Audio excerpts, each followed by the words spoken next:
Good morning, everyone. Good morning. Welcome to another edition of Savings Minus Debt.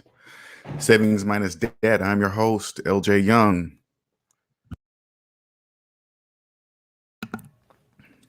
This is an early one. I'm up earlier than normal today. Feeling good.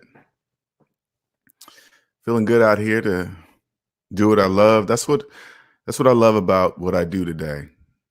I just love it.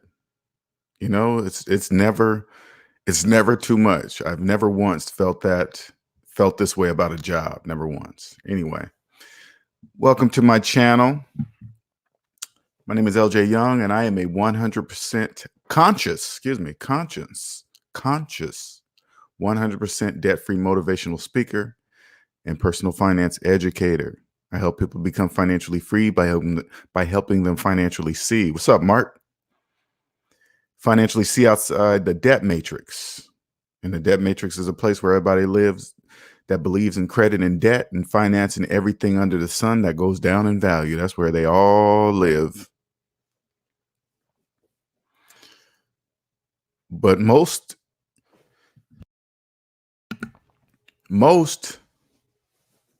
in their defense, most don't even know they're doing it. They don't even know they live there. They just believe they just believe debt is part of life, and it's not even close.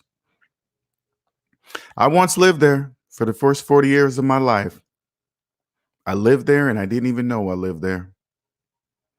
I always knew something was wrong though. I really did. In those days, I used to know, even as a young, early 18 starting out, I remember something was wrong, but I just could not put my finger on it. You know, I knew, I know, Abe, what's up, man? I knew at a young age that I had a purpose.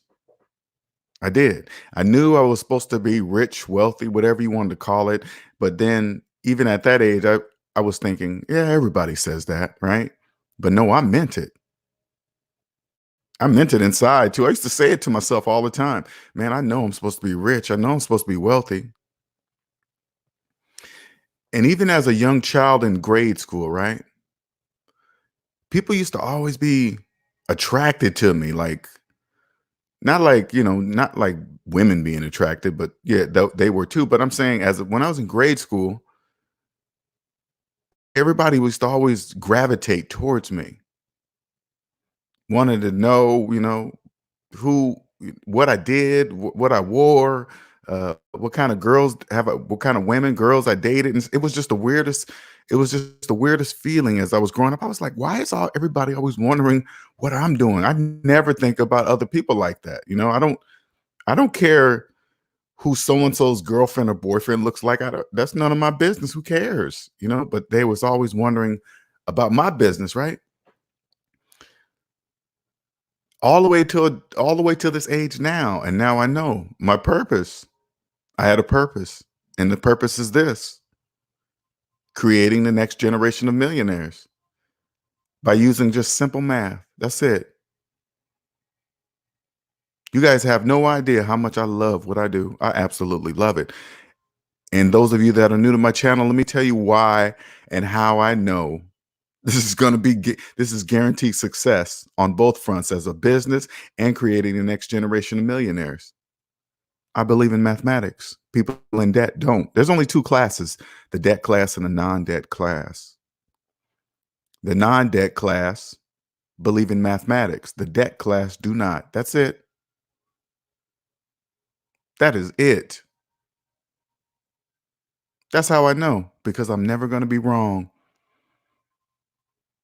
And this is the crazy part about it. You guys will see, and I'm gonna just call it out in the SMD family right now. There will be more collabs. The bigger this channel grows, there are gonna be more people in the finance world that's gonna want to challenge LJ Young. And I'm telling you guys this before it actually happens.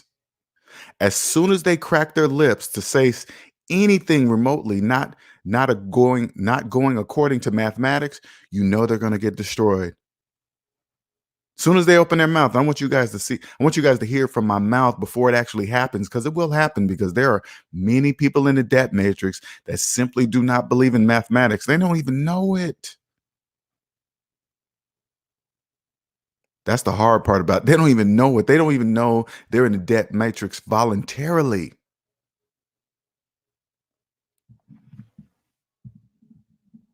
Now, before I get into the topic, I want people to understand this. I respect the system. I respect the debt matrix. Totally respect it. I would never want it to go away, ever. It has to be this way. I absolutely love the way the system is designed. I absolutely love it. Because it's not, the system doesn't, people believe the system, when they talk bad about the system is this, the system is that. You got to remember, they're talking about their feelings about the system. That's how they feel about it. And they can only tell you their feeling about it. You must always remember that when you hear anything financially come out of somebody's mouth, it's their personal feelings about it. And understand this, it's only mathematics. Feelings have absolutely nothing to do with it.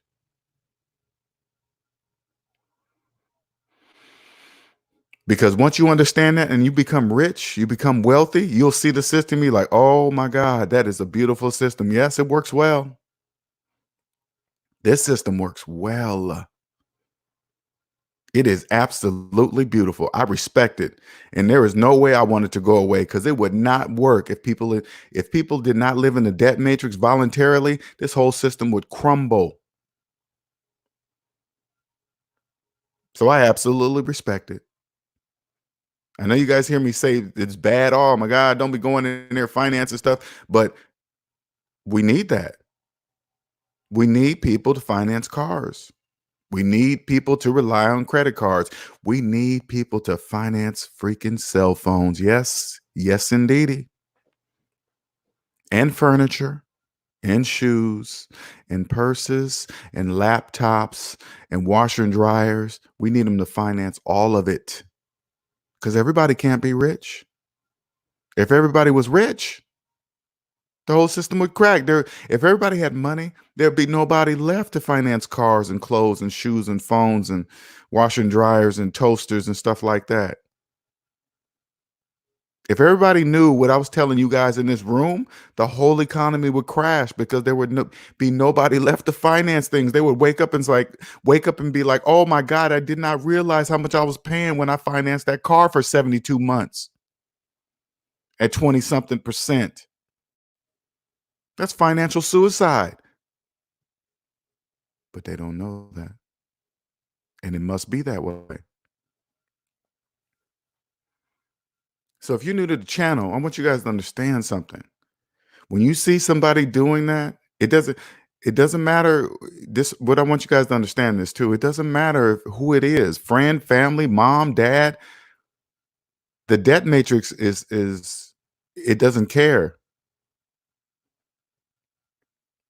A person can love you to death and not know about finances, and guess what? They're going to pass their bad financial habits to you. Unknowingly, of course, okay? Unknowingly. They're not doing it on purpose. The reason why I'm telling you guys this, because I want you to understand something. When you come out of the debt matrix and you see your loved ones doing that, you won't be able to do a thing about it. It's going to hurt you too. You're going to see them digging themselves deeper and deeper and deeper into a financial hole, to a financial abyss. And they won't even know they're doing it. Even if you reach your hand out to them, they won't see it. They'll be like, what are you doing that? What are you doing? I'm not broke. I'm not poor. People in debt say a lot of things. So I came across this article today called "The American Dream of Retirement Isn't Going to Be Fulfilled." That's the title of it, right? And I found this on Yahoo Finance, and I linked the full description of the link is in the description of this video today. I started reading this. First of all, the title just right off the bat. Okay. I'm gonna what's up, raining woman? How you doing? Good morning. Jennifer. When I read just the, oh gosh, how can I put it? Because you got to remember, I look at once you got to the debt matrix, I look at things totally different. I see them for what they're doing, and it's horrible, man. It is bad to how they treat people in debt. They just don't know. So let me give you an example so you can understand. As I see this title, the title right off the bat, of course it scares people because you know why? 85% of Americans are in debt. It applies to them. They're only talking to the average. And if you're new to my channel, I'm gonna tell you who the average are. The average is made up of millions upon millions of people making the same financial decisions as one. Yes, just like the Star Trek, the Borg, same thing. The exact same thing. And so when they bring up the average is that they're talking about the average. So the average American is not ready for retirement, right? And since 85% of Americans are in debt, those when they see that title, they say, "You know what? That's me. That's me." Yes, it's you. If you're in debt, yeah, they're talking to you. But then people in debt, they look at it individually as if they themselves like when somebody from the debt matrix looks at that title like, "Oh my god, that's me. I'm not ready for retirement." And they think it's just them. Cuz people in debt think about money individually, not collectively. They never do that. They don't know that they are part of an average. Cuz that title is only talking to people who don't know. They're not talking to me. That title means absolutely nothing to me. I know they're not talking to me. And you're probably thinking, that's because you must be rich, Linnell. No, I'm not. I'm not even close. You're probably thinking, then if you're not rich, how come they're not talking to you? That means you have no money for retirement because I'm not in debt. That's the difference. For the first 40 years of my life, I was a working slave. I was in debt. I was in debt that whole time in my life. 40 years from 18, well, not 40 years, excuse me, from age 18 to age 40 in debt. I was a working in debt slave and didn't even know it. Now, back then, I probably would have read this article and been like, oh my God, it's me. Yes, they would have been talking to me because I was part of the average at that point in my life. But when people look at this title that are in debt and then they start reading it, because I was reading it, I was like, look at all this stuff in here that's just scaring the crap out of people. They know what they're writing in that article. That is crazy. Just to read it, I was like, oh my God, they're just scaring them. Oh my God. They said when can you imagine people, they look at it and be like, oh my God, that's me. I'm not going to be ready for retirement, blah, blah, blah. They never stop to think, wait a minute, how does this article know about my money? They never stop to think like that. How does this article know about my money? And then if they really think about it, they would say to themselves, that's impossible. This person who wrote this article knows nothing about me. How do they know about my money?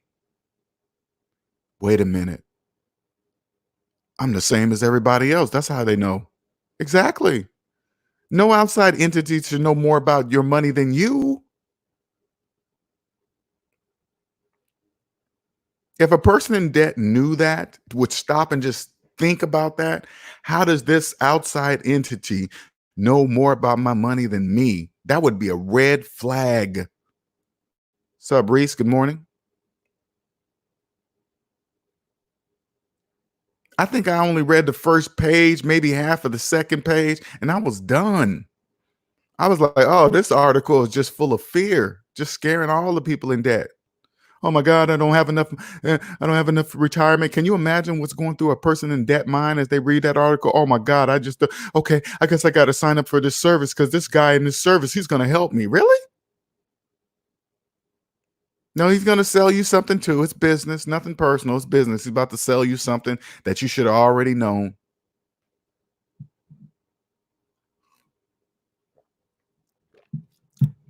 All a person in debt has to do is just go, "Hey man, let me Google how much mortgage debt." They'll Google it, and it's in the trillions of dollars. Right there should show them that it would tell them that they're not alone.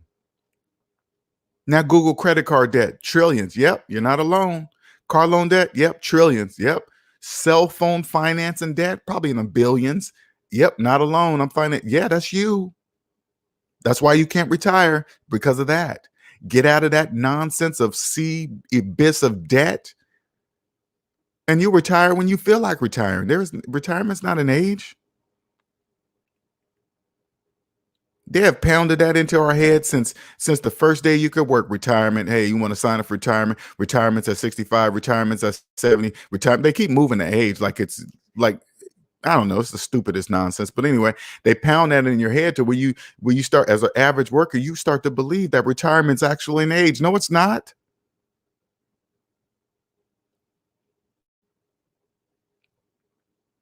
Retirement is whenever you feel like retiring.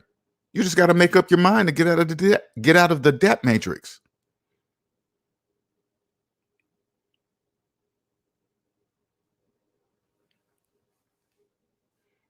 When I chose this right here, when I chose this and understood that was just mathematics, and when I chose this business career, whatever you want to call it, and I knew I could never be wrong,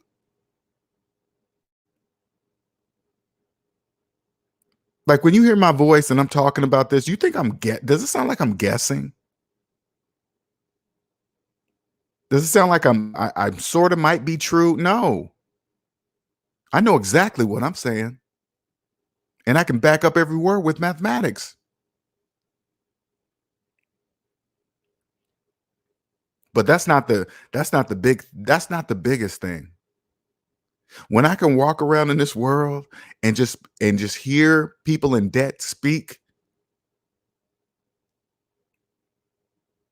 when I could just hear people in debt speak, it's just crazy. They don't even know what they're saying right to your face.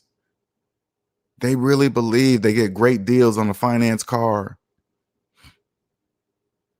They really believe they get a house on sale. People that finances houses, they really believe they get them on sale. They really believe that.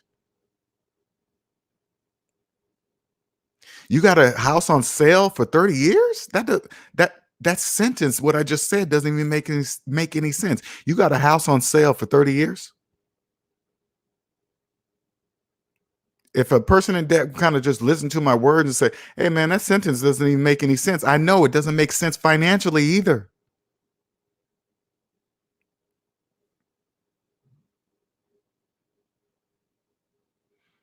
The American dream. People in the debt matrix be chasing it too, man. They be chasing it. They don't even know why they're chasing money because they're running from debt. They're in debt. That's why they're chasing money. All they got to do is stop and turn around and see who's been holding that stick over their head with a long string with a dollar hanging from it. All you got to do is stop and turn around and say, "Oh, it's been you, debt." That's just laughing in their face. Yeah, it's been me the whole time.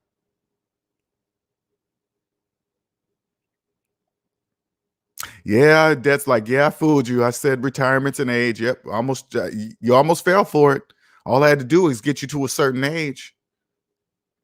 Then it'd be too late because the time is, that sand that you flip over and you slowly see the sand dripping to, I mean, pouring out to the other side. Yeah, that's real.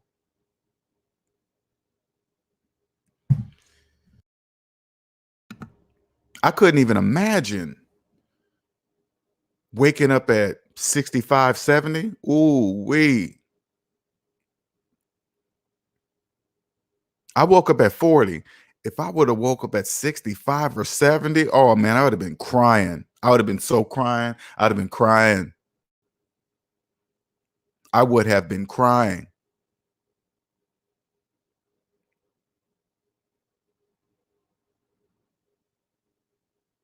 It's already bad enough that I know I could have been a multi-millionaire years ago. It's already bad enough when I think about it.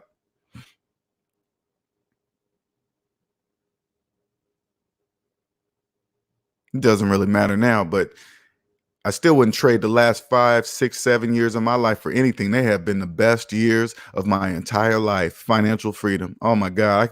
You guys have no idea how many things I've done within those 7 years compared to my whole working life.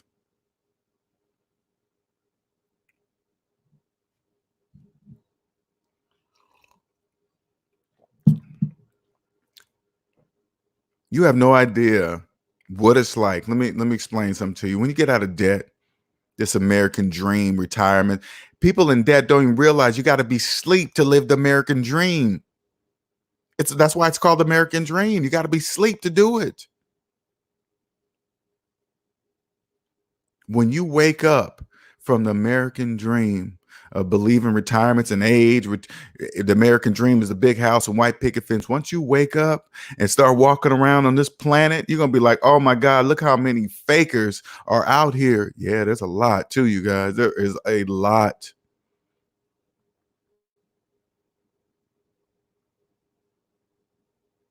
When you read this article, I want you, if you're feeling fear, let me tell you something. Read the article. If you're new to my channel, go read the article. If it places fear inside your body, they're talking to you and people like you. They're not talking to me or people like me. I'm not alone. I'm teaching you guys the game. I'm just teaching you guys the basics. There's people way above me. I'd be naive to not think that, but nobody can fool me anymore financially. You got to have a base. Everything I'm showing you guys, I'm telling you guys how to prove, I'm proving it to you. If you want to know what it's like in my world, go play Monopoly and play by the rules of the game and only buy something when you have money. That's it. When you play by the rules, the classic rules, whatever you want to call it, the original rules, and never buy anything unless you have the money. You'll win, you'll bankrupt your competition every single time. They won't even know how. Now you take those skills and use them in the real world. That's what it's like in the real world. Think I'm joking? Go do it.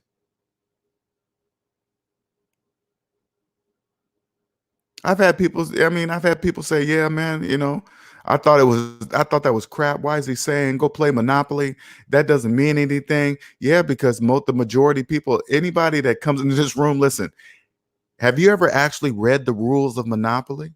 Think about it. Have you ever actually read them yourself? I never had. Never had. Never. Never once. And if this is you, be honest with yourself. Say, I haven't either. Yep, go read them. Then go play Monopoly. And then you're going to be killing everybody. You're going to be like, how are you killing them? They're going to ask you, man, how are you getting lucky? How are you doing it? You must be cheating. And you just turn to them and say, I'm just using mathematics. That's it. They'll be like, what are you talking about? Be like, yeah, I understand that math and money are one. If math didn't exist, we wouldn't have the ability to count money. So it's got to, math and money has to be one. They'll be like, what? What are you talking about? That's the world I live in today.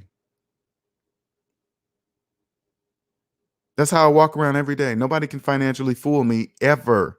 People in debt will never be able to financially fool you because people in debt never ever make any mathematical sense when they talk about money.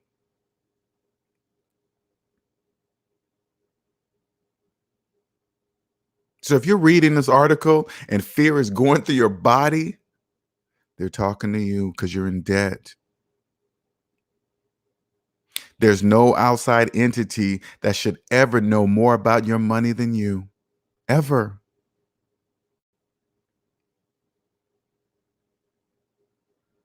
They should never know more about your money than you. But if they do, That's on you. Get out of debt. Articles like that you won't even be interested in the next kind of stuff. What do you mean American dream retirement? I choose when I retire. What are you talking about? Oh yeah, they're not talking to me.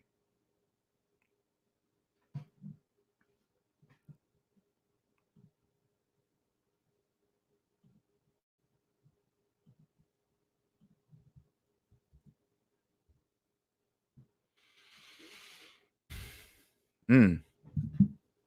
I'd be like, man, they be doing people in debt so dirty. Oh, they just I mean, okay. Those are my feelings. When I say that, okay, don't misunderstand me saying the people in this article are doing something bad to people on purpose. Okay, that's not what I mean. That's my feelings about it. Math and money are one. The only thing that can separate math from money are feelings. Excuse me. I'm sorry for that. I thought I put it on mute. Apologize. Drinking this water.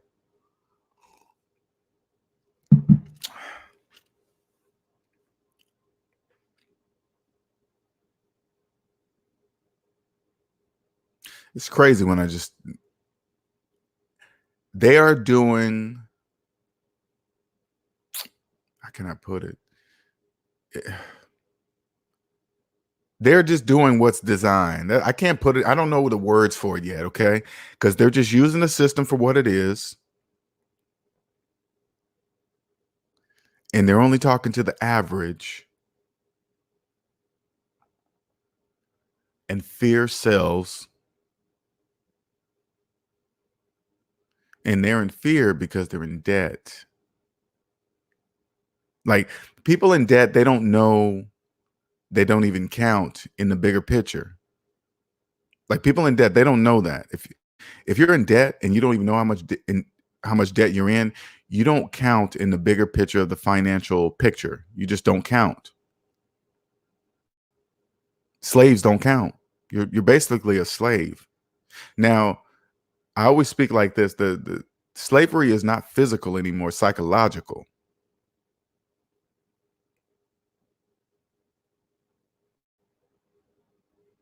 So when you go and read articles like this and or articles like it, I want you to, as you read it, if your feelings start to get involved, like, oh my God, they're talking to me, I want you to stop and think, how does this article know about my money?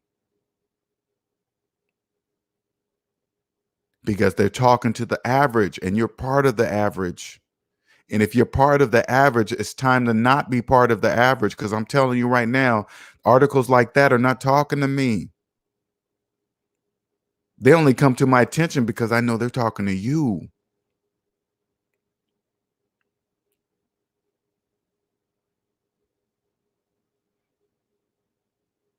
That's how you know if they're talking to you. If you read an article and it's talking about the average car payment is this, the average debt is that, uh, upper class, lower class, upper middle class, upper class, and you believe you're in one of those classes or whatever, you believe it. Yeah, they're talking to you. They're not talking to me because I understand classes don't even exist. Lower class, middle class, upper class, and even in the middle class, they got an upper middle class and lower middle. It's just the stupidest nonsense. Classes don't even exist. You think I knew that when I was in the debt matrix? Mm-mm. I would have fell for this article hook, line, and sinker. Oh my God, I got to catch up. Who is this guy? All right, let me sign up for his this and that and bloggity blah just to see. No, I'm spending more money to. Oh my goodness, it makes no sense. Never once did I stop and say, how does this article know about my money? How do they know? I don't even know about my money, but they do. Yeah, they do. Yeah, Linnell, you're part of the average, the collective average, the Borg.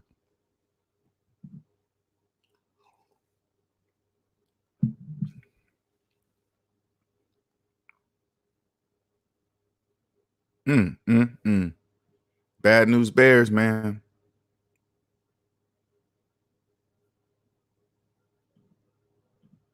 Let me put this up here. So there we go. Scroll on the bottom there. Good morning, everyone. Good morning. This was just a I saw this article this morning as I'm looking through Yahoo Finance, and I always go to, honestly, I always go to Yahoo Finance to look for my articles because they usually have the best ones to scare people. And when I look on this page, they got so much stuff running across this page. I mean, stocks, who to invest in, the best credit cards to get. I mean, this stuff is busy. This page is busy. And then you look to the left or to the right, and it got all these stock numbers and that the last average this and that and retirement, how much you can withdraw, and you missed this. I mean, just you think people in debt? What's up, Wild Tiger? Nicer. You think people in debt know anything about that? Mm-mm.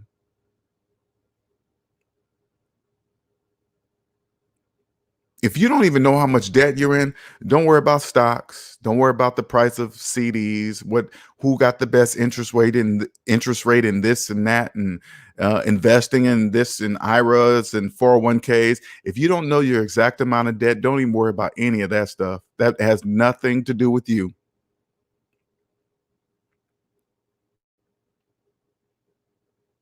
Now, if you're new to the channel, you're probably thinking, Linnell, how can you say that? What do you mean not invest? That's dumb. Yes, I do know about stocks and this and that. Even though I don't know about my how much debt I'm in, I still know about that. I know you're saying that, okay?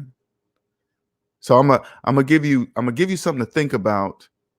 If you're investing in your 401k right now, this minute, and you don't know how much debt you're in, okay? That's what I want you to do. I want you to add up all your savings, and then I want you to add up all your debt, and then go savings minus debt equals how much money you have to contribute towards your retirement. Now, this is going to be a large negative number. Yes, including your student loans. Yes, including your mortgage. Okay. Yes. Now, this is going to be a very large negative number. Okay. And now you got to think to yourself, if it's a large negative number, how am I contributing towards my retirement? Exactly. You're not. You're not contributing anything. You can't contribute negative dollars. You're in the negative. You cannot contribute negative dollars towards your retirement. That's mathematically impossible. Now you're probably thinking, then how am I doing it? Exactly. How are you doing it? Now, if you know you're in a negative and you still see money going towards your retirement, you're probably thinking, how is that possible? Because you're borrowing it. You have to. You're in a negative. You have to borrow money. Indirectly, directly, it doesn't matter. You're borrowing the money at a percentage rate. Borrowing money is not free. So the money you think you not only do you not have money to go into your retirement, you're borrowing money at a percentage rate. So you're paying for the borrowed money that you believe you're putting into your retirement. It doesn't make any mathematical sense. I mean, you're going in the hole twice as fast and not even know it. Not only are you paying a percentage rate on that borrowed money, when you go to pull that retirement money out, you're going to get taxed on that money. You're getting taxed on borrowed money. So how much money you think you have from retirement? It's not really as much as you believe.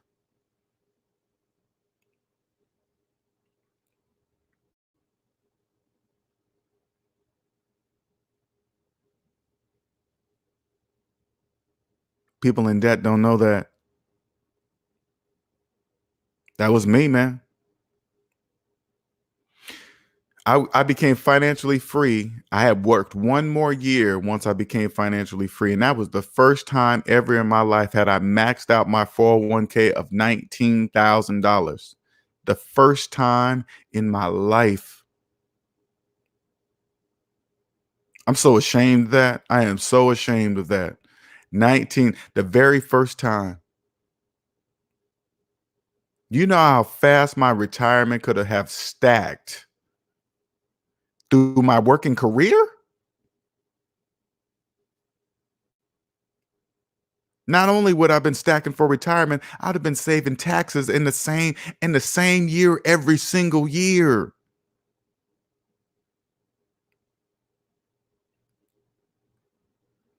Taxes are the investment. Taxes are the retirement ROI investment taxes.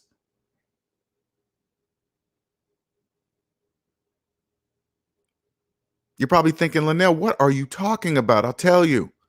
As you read this article, it scares you. If it scares you, they're talking to you. Why are they talking? They're talking to you because you're part of the collective average. Now, once you step out of the debt matrix, you're part of another average, the average that can fully fund their 401ks every single year, saving that same amount of money in taxes every year that the majority cannot. It's the exact opposite. Hold on for 1 second.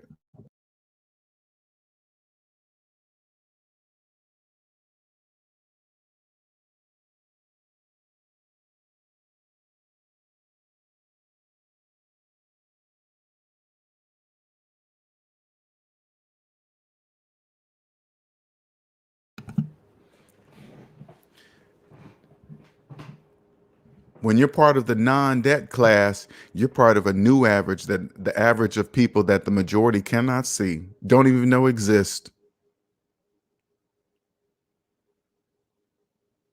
The only thing that is guaranteed ROI is you and taxes.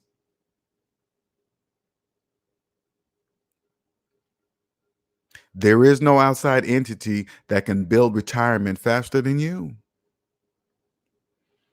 But first, you must get out of debt. You can't retire that's mathematically impossible to retire while in debt. You can't do that. You ever hear people at work talking about, hey, man, I got about 10 more years and I can retire? People in debt don't know what they're saying when they say that. I got about 8 more years and then I can retire. Who says who? You talking about your job? What are you talking about? You?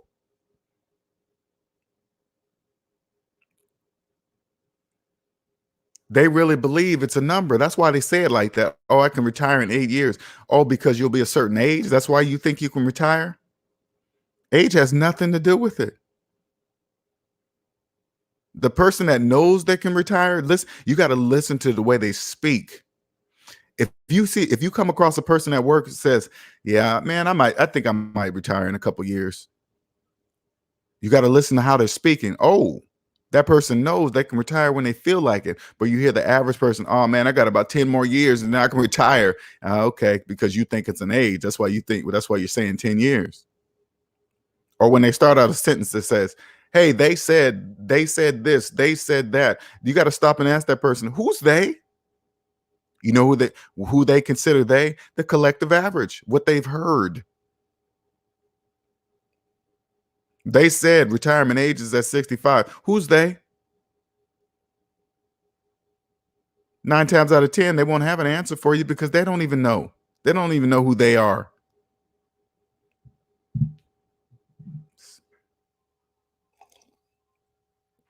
What's up, Willie Little John?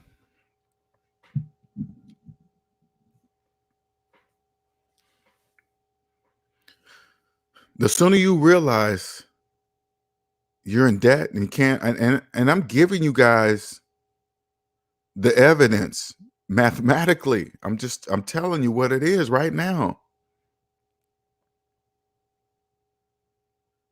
I'm telling you your future right now.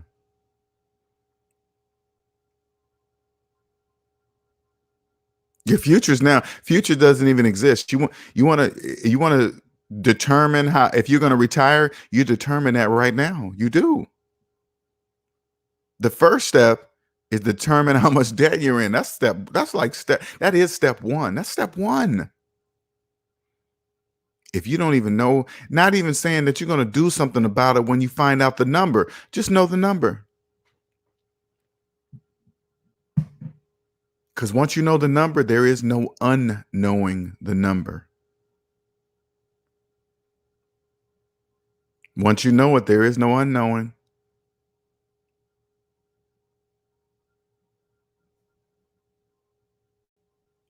Just walk around with it on your head for about a month. Don't even do anything about it because it paralyzes people. Like let me explain something to you. If you're a person that even just goes and looks to see how much debt they're in, you right there. That move alone will probably place you ahead of about 50% of the population.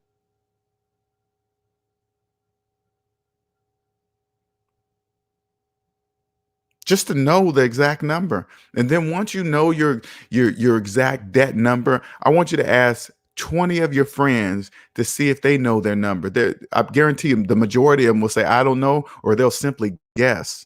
Oh, it's around this. If you ever hear that, you just wipe that out of your mind. That means they don't know. That's why they're saying that. Oh, it's around this. Only people in debt say things like that. Oh, my debt is around this. I don't really know. Doesn't matter. Only people in debt say things like that. You know, when they say that, that's when this is what they're really saying. I don't know how much money I'm having retirement. I don't know if I'm going to ever retire. Yes, you are. One day you're going to be old, so you're going to have to do something.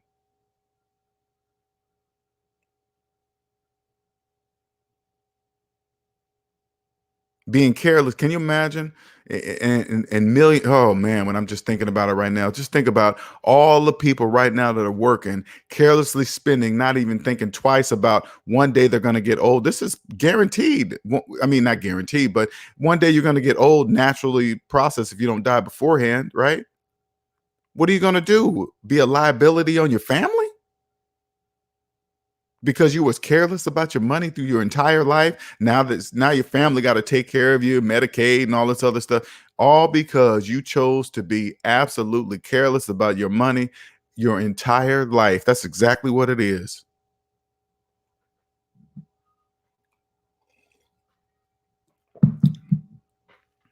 I got 3 sons. I don't want them thinking that, oh man, when my dad get old, I got to take care of him. No, sir, I'm working on that right now. I'm gonna make enough money to I'll be in a nice retirement home, a nice one where you have to have money to live.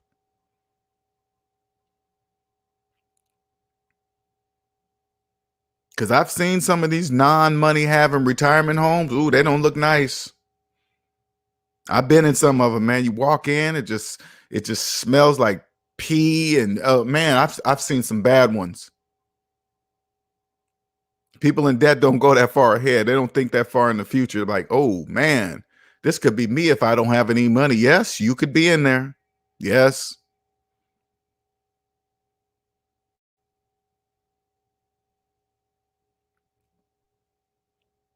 So when you think about retirement, you think about what can I do to retire today? What's up, T Sonnen? What's going on?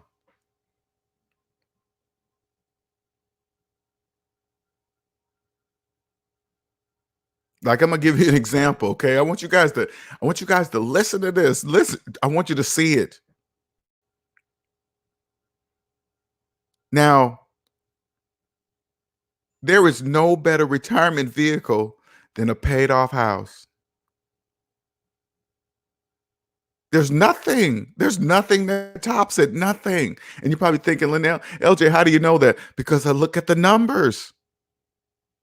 I'm so angry at myself. Oh, I'm so angry at myself for not seeing this. Angry at myself. Now imagine you live on a block of, let's say, 10 people, right? And you're part of the 10, but your house is paid off. Okay. Your house is paid off. So you know in your mind that you are a homeowner. Okay. You know it because you paid off your house, right?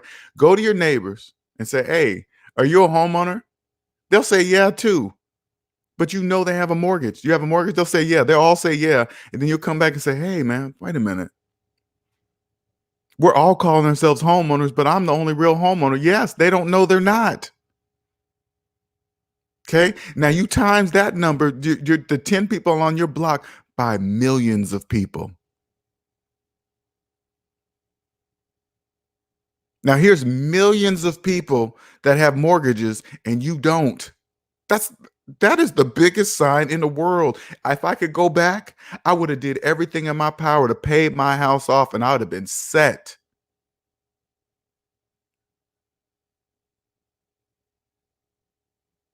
Google mortgage loan debt, trillions of dollars. Just think, if you have a paid off house, You're not part of any of that nonsense. That's nonsense. People getting on the internet, oh man, yeah, I get to write the interest off of my home loan. You're happy about writing off something that you don't even have to have in the first place?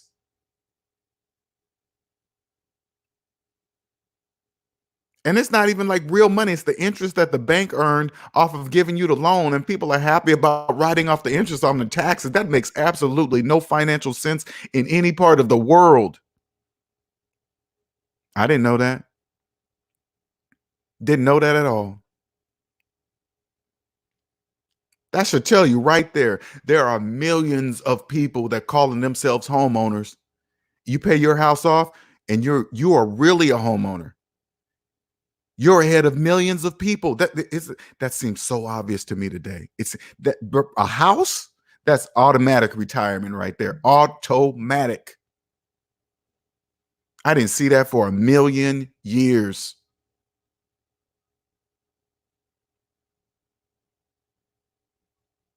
Mm, mm, mm.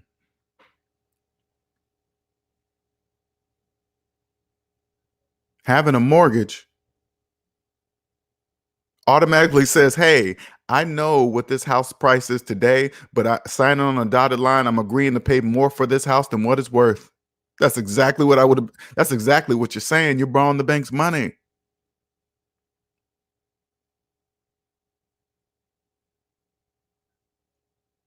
The next time you get financial advice from somebody and say, hey, you know what? And they tell you, yeah, it's a good idea to keep your house because of this and that and this and that. And then you stop and ask them, do you have a mortgage too? And if they say yes, I want to tell you something. That's why they're giving you the same advice, because they have one. A person with no mortgage is not going to tell another person to have a mortgage. They're not going to do that. You have a mortgage? No, man, and you should pay yours off too. That's exactly what I'm gonna tell a person. I'm not gonna say, yeah, I don't have a mortgage, but I think you should have one. That doesn't even make any sense. Only people with mortgages have mortgages. I wish somebody would have said it to me like that. Hey, yeah, man, you know, only people with mortgages have mortgages. Only people that believe in mortgages have mortgages. That's why they're telling you to have a mortgage. Duh.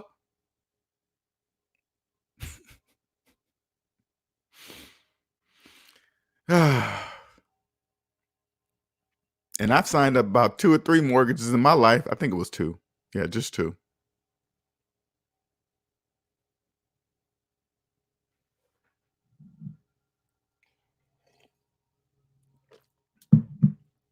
I imagine if I would have been in my 30s, maybe 40s, debt free with a paid off house. Oh my God.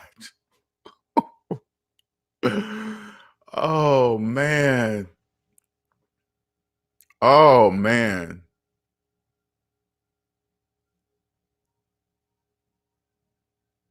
When the economy crashed, I would have been like, oh, it did? When? Housing prices plummeted. What? Where? Really? When? That's what I people would have been mad at me. Oh man, that economy crash hit, man. I lost everything. You did? I didn't. You can't lose anything you own. You can't you can't lose nothing you own. If somebody would have said that to me back in 2008, Linnell, you know, when the economy crash happened, I've been like, yeah, if you owned everything, you know you couldn't lose it because you owned it, right? I would have been like, I didn't know that. Yeah.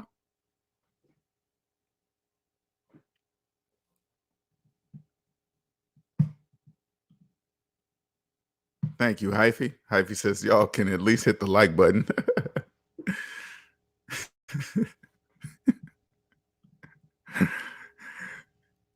Hey, Linnell, you know you wouldn't have lost your house if you owned it. Only people in debt believe they lost something that they didn't own. Oh my God, I lost my house. You got to turn and say, did you have a mortgage? Yeah. Then you didn't lose anything because you never owned it. I would have been like, oh man, you're right.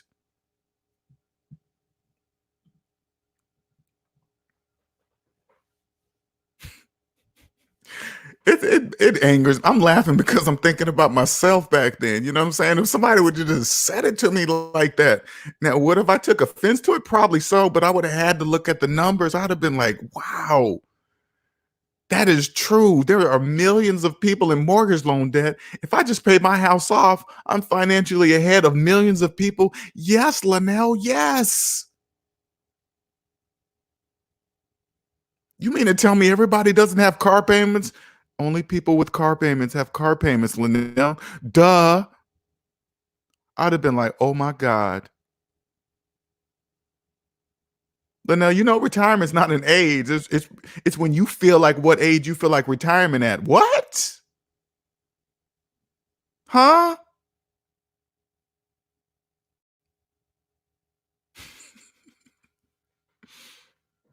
Just like that, good morning, Cannon.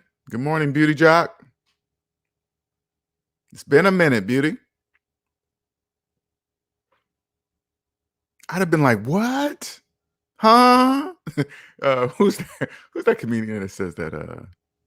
God, he's one of my. I'll think of his name. Anyway, huh?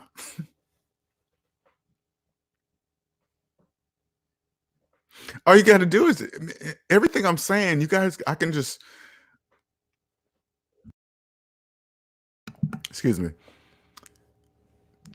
Just think about it. I want you guys to think about it. Why do people call themselves homeowners while they have mortgages?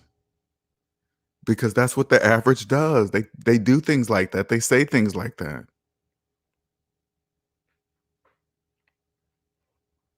They say things like mortgage is good debt, student loan. Even people in student loan debt say student loan debt is good debt because it looks good on their credit report or something stuff they make up. It doesn't make any sense. Debt is just debt. It's not good or bad. It's just debt. When you hear somebody say, listen, okay, I want you guys to listen closely to this. When you hear somebody call something good debt or bad debt, you got to remember they're only telling you their feelings about their debt because they only know about their debt. See what I'm saying? So if they believe their debt is good, I guess they just believe their debt is good. It's just how they're just telling you their feelings about it. This is what it sounds like to me when I hear somebody say that. Hey man, I think 5 plus 5 it makes me feel good. 5 plus 5 equaling 10 makes me feel good inside. You'd be like, what? I really hate that 10 minus 5 is 5, man. It just makes me sad. You'll be like, huh? What are you talking about, man?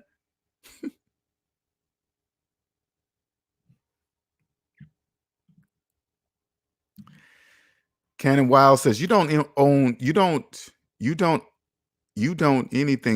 anything, period, if you have to pay tax, forever tax. I used to think like that too, Cannon. I used to think exactly like that. I used to think, man, that's stupid. You never, and this is what, and then I'm not talking about you, Cannon. I'm just saying in general, this is what people in debt say. And I want you guys to remember this, okay? Say these things if you have some balls to say it, okay? People in debt, they get mad, right? They go, so you say, hey man, you should pay off your house. That'd be the best thing, man, to pay off your house. And then people in debt say, well, that's stupid, man. You're never really gonna own it anyway. You're never really gonna own the house anyway. Then you got to stop and say, then why are you financing it then? If you know you're never going to truly own a house because of taxes, why in the hell are you financing? Why do you have a mortgage then? What are you doing? You're financing something that you're never going to own. Why are you doing that? They're not going to have an answer for you. They're not going to have an answer. They're going to look bewildered. And when you say this to them, right? Don't look away from them. I want you to look in their face when you say that. Don't look away because it's really it's going to be a very quick response of a blank look. Okay, it's going to be like maybe 1 second, maybe 2. To say, if you know you're never going to truly own a home because of taxes, why are you financing it then for 30 years? That's going to be a glitch in the debt matrix, and you got to catch their look in their face because they're going to look bewildered for a second. They're not going to have an answer. Then you got to say, have you ever actually owned a home free and clear? They're going to tell you no, because they don't understand how it works, Cannon. Put it this way, Cannon. Let me give you an example, okay? And this is just my, this is the best way I can explain it to you to where it'll make sense. Once you get out of debt, once you're out of debt, you're out of that, you're out of the the debt matrix. Then once you're out of debt, you understand how taxes work. You're like, oh, that's why you can go to prison for tax evasion. Oh, I get it. Oh, that's why there's so that's why you can't owe that's why you can owe hundreds of thousands of dollars in student loan debt for your whole entire life, but you can't do that with the IRS. You're like, oh, that's why. Okay, I get it. Because it's the backbone of the whole economy. So once you get out of debt, you're gonna naturally some create your own business because you're gonna see how it really works. And once you create your own business, guess what? The taxes you pay, you incorporate them into your product, whatever you're selling. So if you take all the taxes you pay on whatever you're paying taxes on, and you put that price into your product, who's paying their taxes now? Not you. You will legally never pay taxes again. Everybody else in the economy will. They'll be paying your taxes.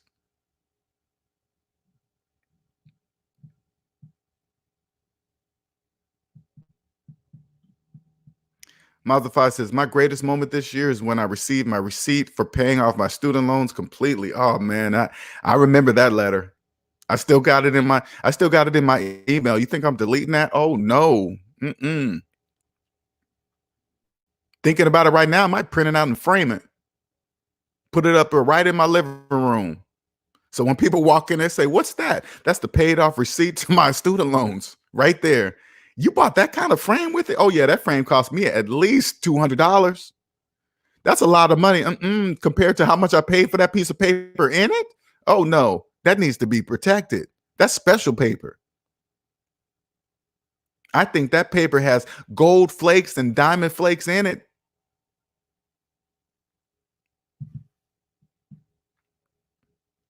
The price of the frame doesn't even come close to the price of that piece of paper that's in it. So it's worth every penny.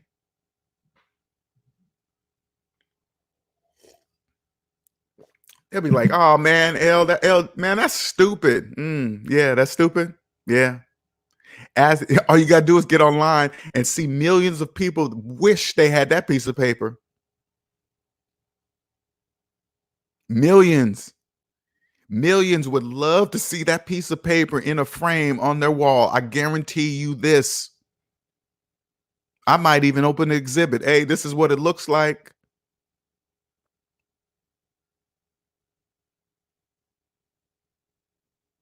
What if somebody steals it? I'll just print out another one. It's just paper, but it's worth that much to me. I paid for it.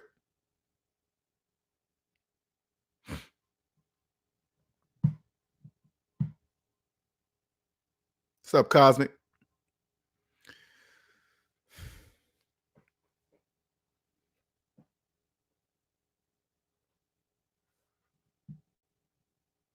Get out of debt. Get out of debt, Cannon, and you'll legally never pay taxes again. Legally.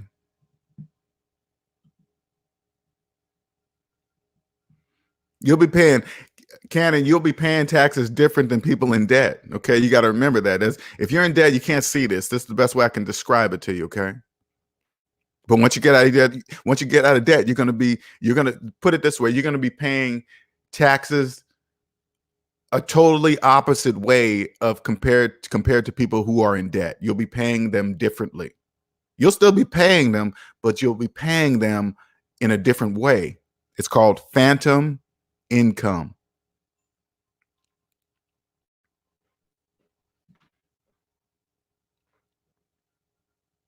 The secret to becoming rich or retiring early, let me tell you, do everything the exact opposite of the majority and you'll be rich.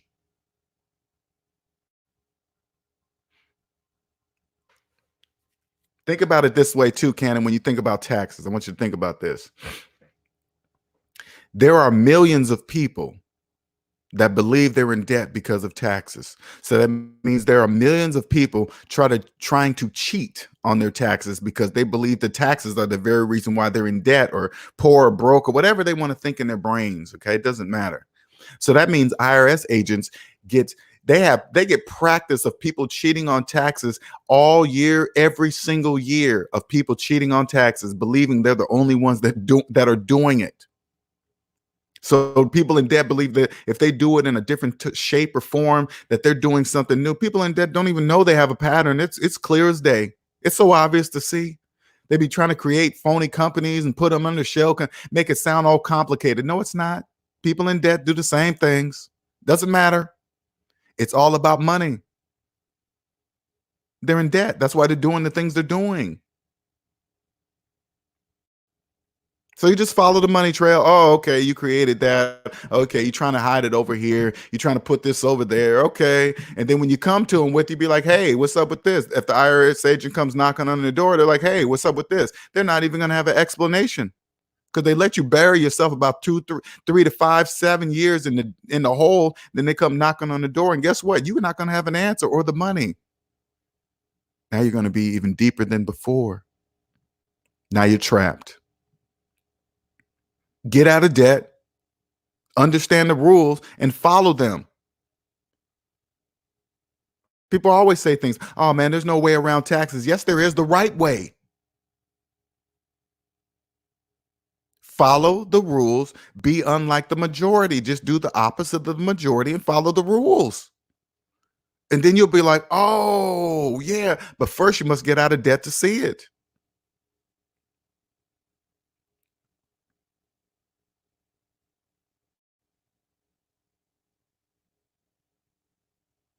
You can't see any of that when you're in debt. Just think how many people believe they're going to be retiring soon. Ooh, wee. If this is you and you really believe retirement is an age, but you got student loans that are older than your children, older than your grandchildren, and you still believe retirement's an age, nah, no, it's not. Only people that keep 30 year old student loans, mm,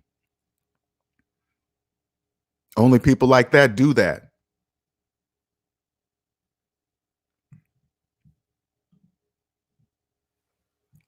Thank you, Willie Little John.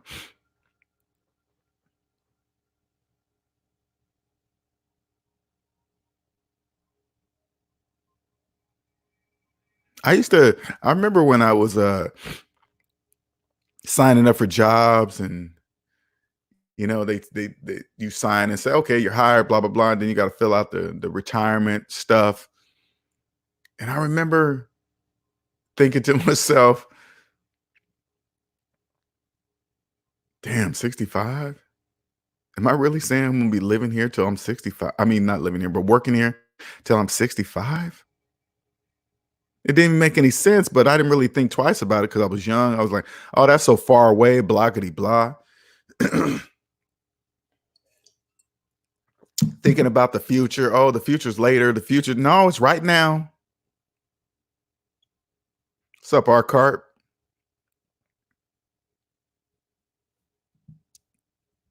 Future, the future doesn't even exist. Retirement age doesn't even exist. It's whatever age you say it is in your mind. Whatever you decide, like, I'm going to retire at 40, you can do it. But you must get out of debt to even see it. You can't see anything I'm saying. You cannot see retirement age if you don't know how much debt you're in today. That's the best way I can put it. The reason why you don't know when or where you're going to retire because you're in debt. You don't know it. You cannot financially see it.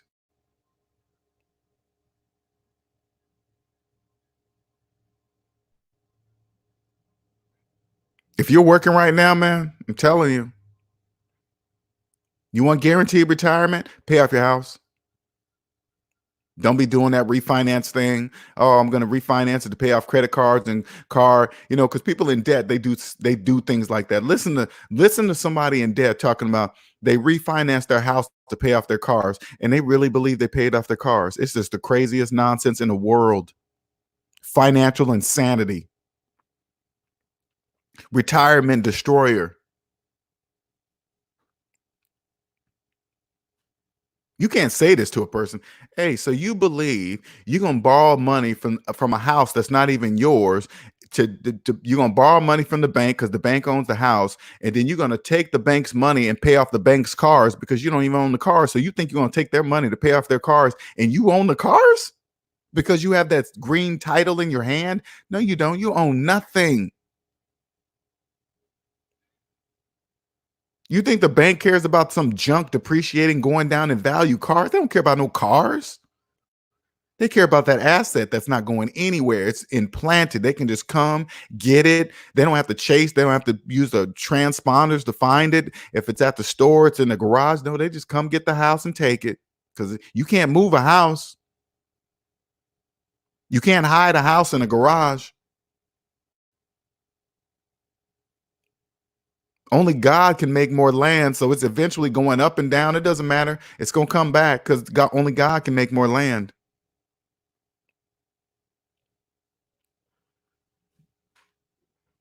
They have so many people fooled out there. It's just, not fooled. Let me stop saying that about the banks, because I respect the banks, man.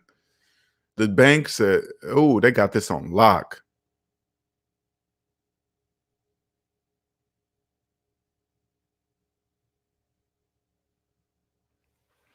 Now you guys can jump in here anytime. I just picked a topic for today to talk about. Last night's live session was another wonderful live session. That was an awesome one, man. That was nice. Now I put the link just in case if you guys ever want to, if anybody wants to jump in and ask a question, ask a question about retirement. What should they do? I can answer all those, and I'll give you an answer mathematically. And this is only to do with personal finances only. I don't deal with anything outside of personal finances, except like little bit on 401k and HSAs, but not on the outside of it, how you can save taxes on it by contributing to it. That's about it, and what that means.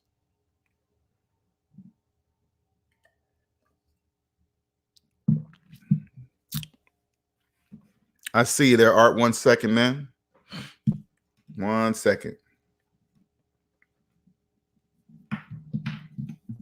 Oh, come on. All right, you on? Can you hear me? I can hear you. All right. What's going on, man? Welcome. Thank you so much, LJ, for having me. How are you today, man? I'm good. I'm good. Good. I didn't want to be too long. I just want to jump in here. I've been watching you for a little while now, and really enjoying what you're doing and the information that you provide to everybody. And I don't know if you remember, but previously I told you that I am almost out of the debt matrix. I'm on my last debt, which is my car loan, and that's about 7,000 left on that. Oh, So okay. I'm really close. So Yes, you are. I'll be, yeah, yeah. I'll be 40 years old this year. And my question to you was, I had, made bad decisions throughout the years, divorced and, just, financially, I just took a hit after that and had to rebuild myself up. So my question to you is, my retirement is little to none right now, and it's making me kind of nervous. I really need to ramp that up and do something about that. What direction would you recommend that I go as far as getting that back on track and fast? Once you're out of debt, Once I'm out of debt, yes. I would suggest this: max out your 401k.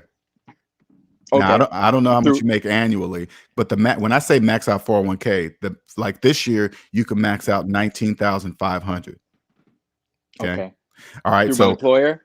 Yeah, through your employer. You only can do a 401k through your employer, like that, that kind, right? Yep. And I said, this is why I suggest, because not only will you be saving money before retirement, you'll be saving money on taxes every single year. So say like you maxed out your 401k at $19,500, that would go into your retirement, growing interest and earning money, whatever they're investing in, and you get to take that same 19.5 off of your annual income. Okay. Okay. Makes sense. Okay. Yep. Now remember, and you got to remember this, always look at it collectively. The majority of people are in debt. They cannot do what you just did.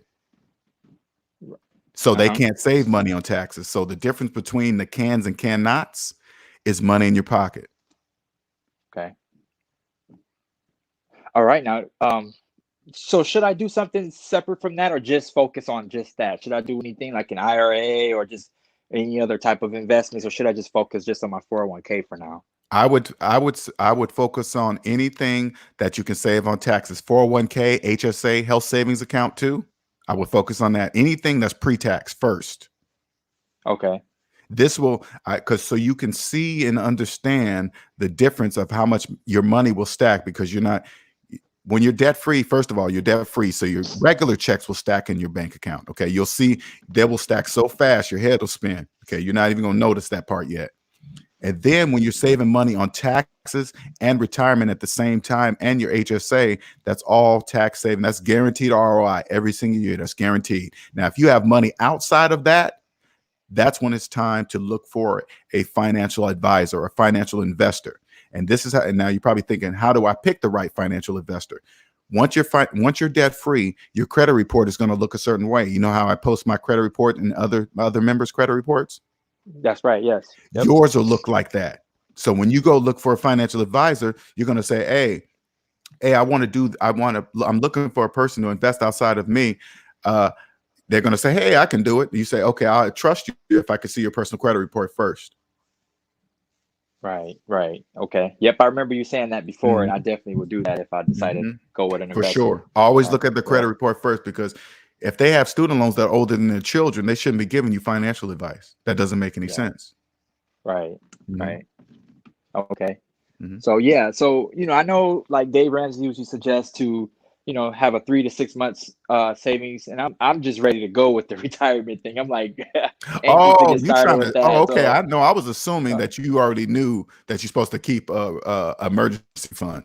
oh, I do know that. Yeah, I do know that, and I'm building that right now as I'm paying off my last debt. I'm kind of like on the side, just kind of stacking my emergency fund up too. So What I'm is your doing emergency like fund?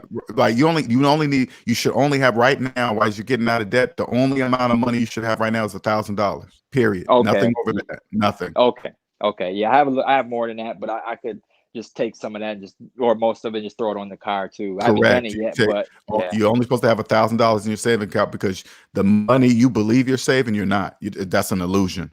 Right, right. Yep. I got to get out of that mindset still. That's Gotta correct. get out of mind. Okay. Yeah, and I'm glad you said it. That's you said that exactly right. It's just a mindset. Yep. Because once you're out of debt, again, your money's going to stack so fast, you're not even really going to be thinking about emergency funds anymore, because you're always going to have money in the bank. Right. Okay. All right. Well, I should be having this car paid off in little to no time, and I'll definitely focus on that. Thank you, LJ, Yeah, for all you do, make man. sure you let me know too, man. I'll be happy with you. Oh yeah, yeah. Your stream will be the first stream I come into when I'm debt free, man, and I can't wait to celebrate with you. All right, man. I'm been looking forward to it, man. Get out of that nonsense. Absolutely, absolutely. Well, thanks again, and I'll let someone else jump in here if they want to. And I just want to ask you that question, so I really appreciate what you're doing for us. All right, man. Appreciate you, man. All right. Thanks. Thank you, OJ. Thank you. Bye. Bye. Bye. All right, that was a good one. I like that. Let me see what these. Now, I posted a link in there. If you guys want to jump on the stream and ask a question, please feel free to. Quentin says, the best investment you can do is pay off your home. Any other investment you can get a return on is a bonus. Exactly. I agree with Quentin on that. Isaiah says, what's your opinion on 401k versus personal taxable investment account? My preference is personal. No, I always prefer anything pre-tax. Anything that could save me on taxes first, that's guaranteed ROI in my mind, because I always look at money collectively. All right. Any taxes I save that the majority don't is money in my pocket. So the majority, like for example, the majority of people are in debt, so they can never even think about maxing out their 401ks, right? But if I can, that means I save $19,500 more in taxes off my annual income than the majority. So that's money in my pocket. So anything outside of pre-tax, that's just a bonus to me. Anything taxes I can save, that's guaranteed ROI, guaranteed.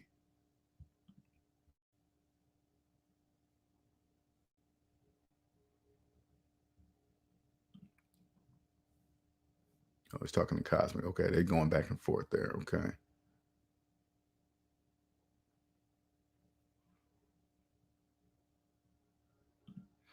Hyphy says there's no such thing as an emergency fund when you're in debt. Yeah, yeah, you're right. But in this situation, Hyphy, and Dave Ramsey says keep 1,000 as an emergency fund. You got to keep 1,000. You have to. I understand anything over that 1,000, even though the 1,000 is not really there, but it's there just for an emergency as a physical need. Okay, so but you can't tell nobody to go to complete zero. You know what I'm saying? They already scared. I remember being scared just to go to 1,000. That was crazy.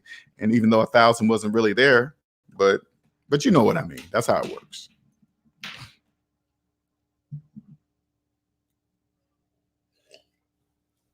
Because I have ability to use money without. Let me see. There's the what's up, Lord Vale? There's the link again if you guys want to jump in here on the stream. I already talked about what I was going to talk about, the American dream of retirement. I already said what I was going to say. So if you guys have any questions, now remember, I'm personal finances only. I am not a retirement expert or professional.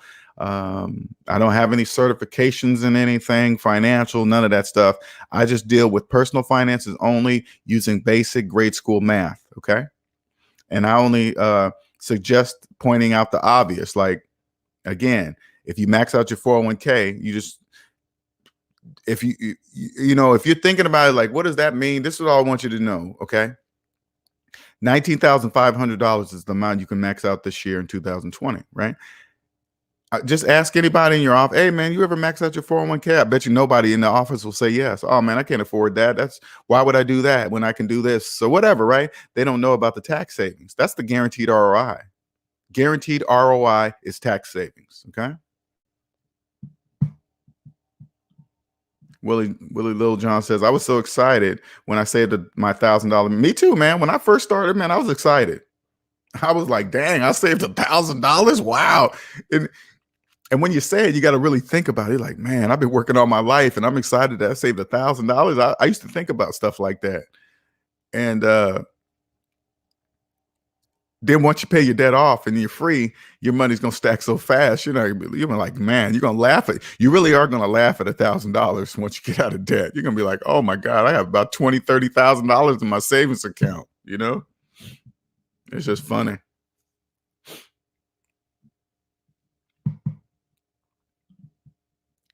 Now you guys can jump in at any time, ask a question. You can ask a question either online with me, or you can just throw it in here into the comments and I'll do my best to answer it.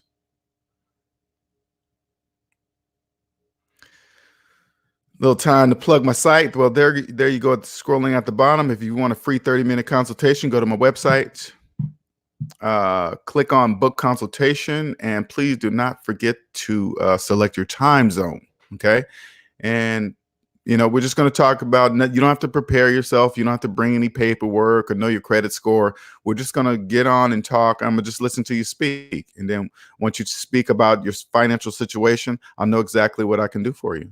Okay. And I'll tell you what I do and how I do it and what I can do for you. All right. You can find me on Instagram at SavingsMinusDebt. I put a lot of memes up there. Funny memes that mostly people that are not in debt can understand. And my memes, and for people that are in debt, it'll just make them think. They'll be like, whoa, I never looked at it that way. Yeah. Please don't forget to hit that like button.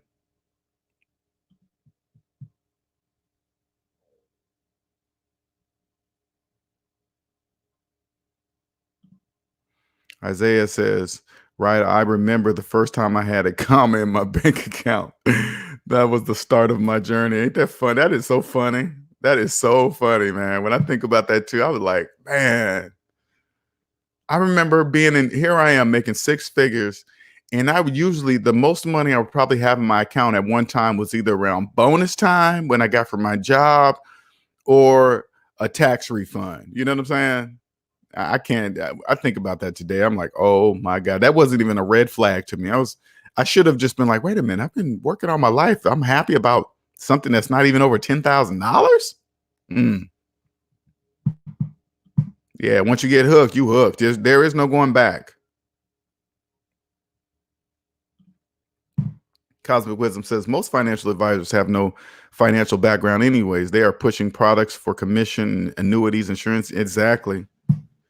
I just like to, with me, Cosmic, I like to, people in debt believe you have to have some kind of financial credentials to understand money. And it's not true, man. Half of the people giving that advice are so deep in debt, up to their eyeballs in debt, and they're giving out financial advice, and people trust them because of this plaque or this office that they're in. Hold on for a second. 1 second, bathroom break.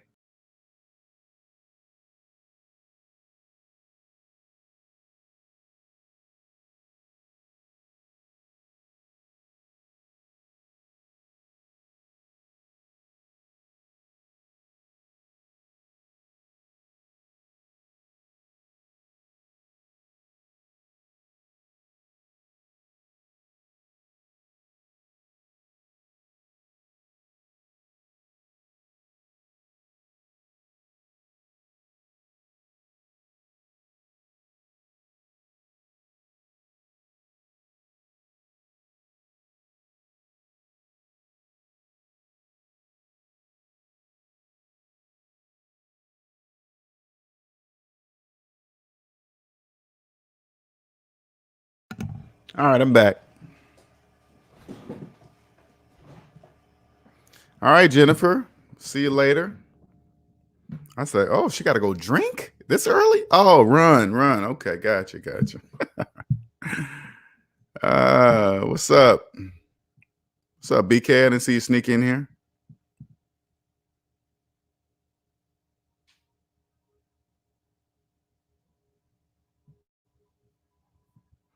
But you guys, like I said, you guys can jump in here anytime. I've already talked about the topic, retirement, the article. Full link to the full article is in the description of the video, of today's video. But now I just gotta, you know what it is? Money intimidates a lot of people. It really does. What's up, Precious Jim? Money intimidates a lot of people. And it's the weirdest thing. I know it's the season, but it's the weirdest thing. It's like as the channel grows, right? People are, I don't know if I intimidate people. I'm not quite sure what that is. I've had people tell me I'm intimidating, and I just don't. And I'm just like, no, I mean, I understand why it may feel that way, but I sound the way I sound because I know I'm going to always be right because of mathematics, right? I always know that. And I look at money differently and help people look at money collectively instead of individually.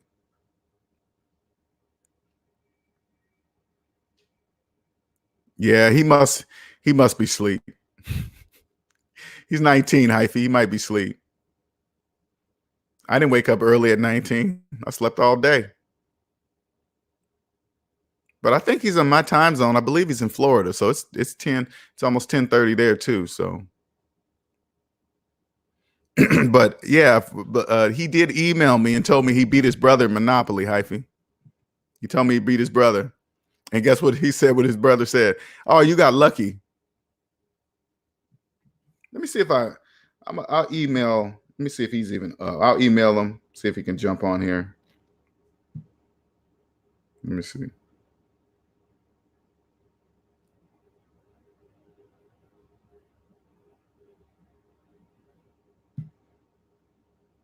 All right, I just shot him an email because I know sometimes the notifications don't pop up on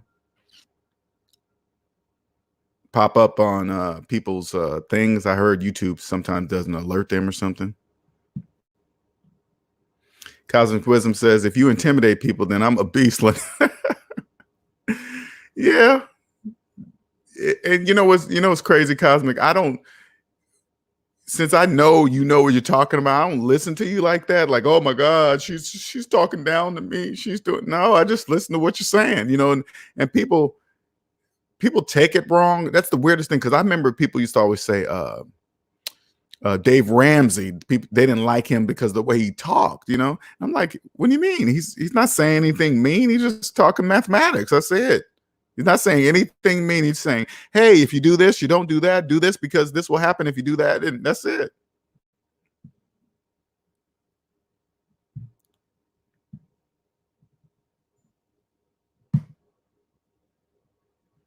Yeah, I'm telling you guys, man, if you play Monopoly, and I haven't even started myself, and I'm telling you guys to do it, but I already know the outcome. I'm not surprised at the outcome of what Gabriel's doing. It doesn't surprise me. I already know. It just makes sense.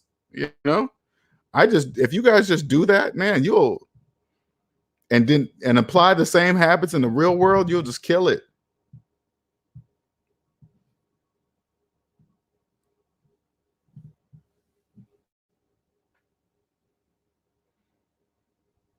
Any other questions? We're gonna probably sound like we're probably gonna only go 2 hours on this one. We're about an hour 25 into it now. Yeah, Precious Jim says, I think when someone is straightforward, people don't know how to take it. Yeah, I see that a lot. I do see that a lot. I'm glad, like when I hear grade school kids listen to my channel, or when I hear parents say, hey man, my son or my daughter listens to you, blah blah blah, right? Kids understand that I'm just using mathematics. I'm not saying anything mean. I'm not cussing. I'm not yelling. Kids understand it more because they know, wait a minute, that's the math that my teacher taught me. Doesn't that, I can imagine what goes through a kid's mind. They're probably thinking, wait a minute, you mean to be rich, all I got to do is use the math that my teacher taught me in class today? Yes, that's it. That's it. And never sway from it. Never sway from it. And they'll be like, what? You mean my mommy and daddy don't already do that? No. Not just your mommy and daddy. Uncles, aunts, sisters, cousins, brothers, friends, family members, your neighbor, your best friend over. Yes, all those people that are older than you. Yeah, they don't use the math that you're talking about right now, little kitty. That doesn't make sense. I know it doesn't. I know it doesn't. But if you want to be rich, you never ever sway from it. This is all the math you need to know, and you'll be rich.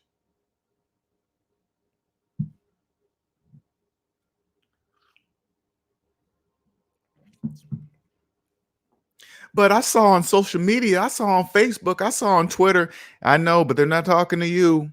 They're only talking to people in debt.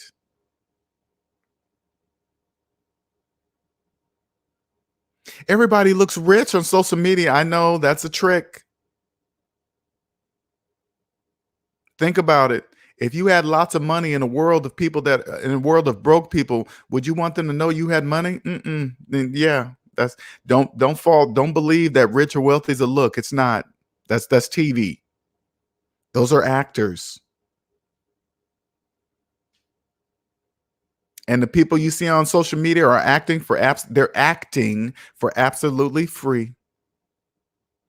Fake it till you make it. Only people in debt say things like that. You know what fake it till you make it really means? It means keep going in debt until you somehow get out. I don't know what that means. Fake it till you make it. That sounds so funny when I hear that now. Fake it till you make it. You mean go into debt to what? Till you reach the bottom of an abyss of debt? You're not going to make it. You're going to drown.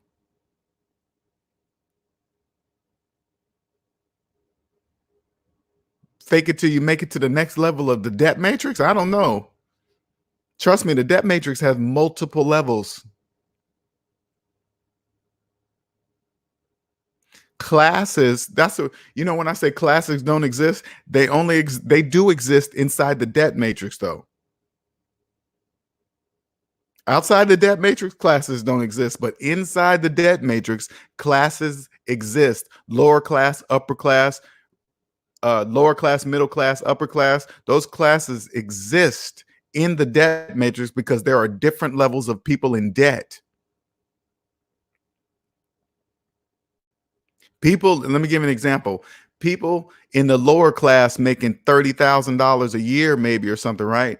And they think a doctor is considered upper class because he makes more money than them. They don't even realize they're still in the debt matrix. There's doctors that are $300,000-$400,000 in student loan debt. They're in debt. It doesn't matter how much money they make, they're in debt. That's why level classes don't exist. So somebody making 30,000 really believes the doctor is richer, that has more money than them. No, they're not. You guys are in the same debt matrix. Debt is just debt. It doesn't care. People in the debt matrix, they're really comparing who's deeper in debt than not. Actually, a doctor is usually deeper in debt than a person that's making $30,000 a year. People making the $30,000 a year don't even know they're closer to freedom than the doctor. Because all that matters is who's closer to zero. That's the only thing that matters. Who is closer to zero in the debt matrix? Not when you get outside the debt matrix, it doesn't matter. It does, or it still doesn't matter. I mean, and it counts on how you feel about money. You know what I'm saying? When you get out of debt matrix, you don't even look at money the same way. It's not looked at like that. You take you off goes the the sheet of believing that money makes you or something like that, right? Or how much money you make is you. That's no, it's not. That's not. None of that is true. That's not true. Money's just paper.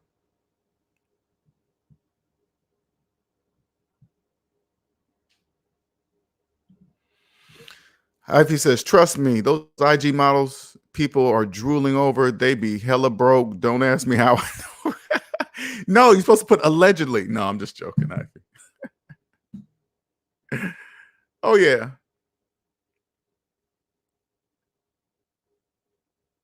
And with all these IG filters, oh man, I feel sorry for this new generation of dating. Oh man, you can't even trust pictures anymore, man.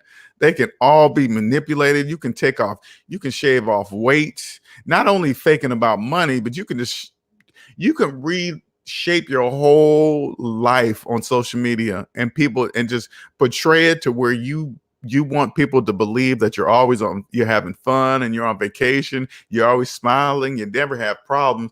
And can you imagine how many people in debt look at other people's social media accounts and believe they are doing better than them, and then they just succumb to the, oh my god. I mean, can you imagine being in debt and you're looking on social media and it looks like everybody has more than you, they're having more fun than you, they're traveling more than you, they're doing more places. No, they're not. Half of those people, over half of 85% of those people are just burying themselves deeper in debt. They're just slaves on vacation. Don't be fooled by those pictures. They're just slaves on vacations. They're slaves in new cars. They're slaves at jobs. It looks like that, but it's not true. Trust me. Wherever they fly back in from the vacation they went on, guess who's going to be picking them up? Their debt. Their debt's going to be waiting for them at the airport. Hey, welcome back. Yeah, I've been watching the house. I wasn't going anywhere. I was going to be right here. Debt has its own room.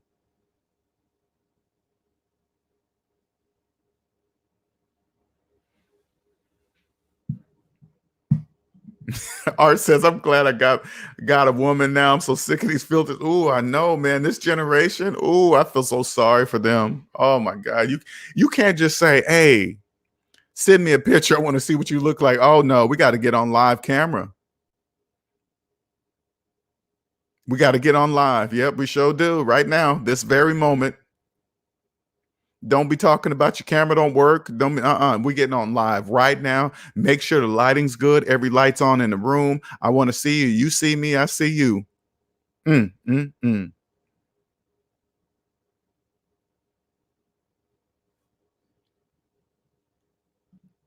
Hyphy said, just check my Credit Karma. LJ, you are right. The solicitation is heavy. Oh, it's totally heavy.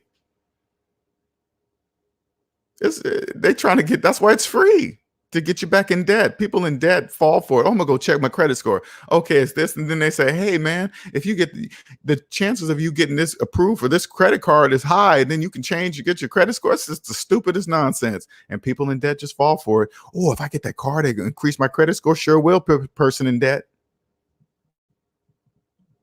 Nicer says, you can't put a filter on your energy. Nope, sure can't.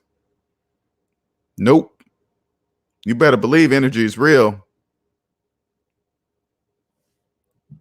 Had I known this when I was younger, like I acknowledge energy now, no problem. Because people, when I was younger, I would feel energy, but I wouldn't acknowledge it because people outside of it don't understand it. Oh, you're crazy, this and that. And when they know it's real, everybody knows energy is real. But when you say it out loud, people don't think it's real, right? So I remember, like when I was younger, I used to go out to clubs or date or whatever, right? You walk through the club, you can feel, you know, as a man, if you just, you know, we're physical, right? So you can be like, ooh, look at that, look at her, whatever, right? But if the energy is not there, why even bother to look at her body? The energy is not even there. So you're not even going to get anywhere close to it. So you might as well not even worry about it, right? But I could always see or feel when a woman looked at me a certain way that some energy was there. You know, you're just like, it's just a look. It's like maybe 2-3 seconds. It's just a look. I can't explain that look, but it's there. You'd be like, oh, something's there. Now I'm not saying necessarily it is something, but I mean, it's what I think it is, but I know it's something.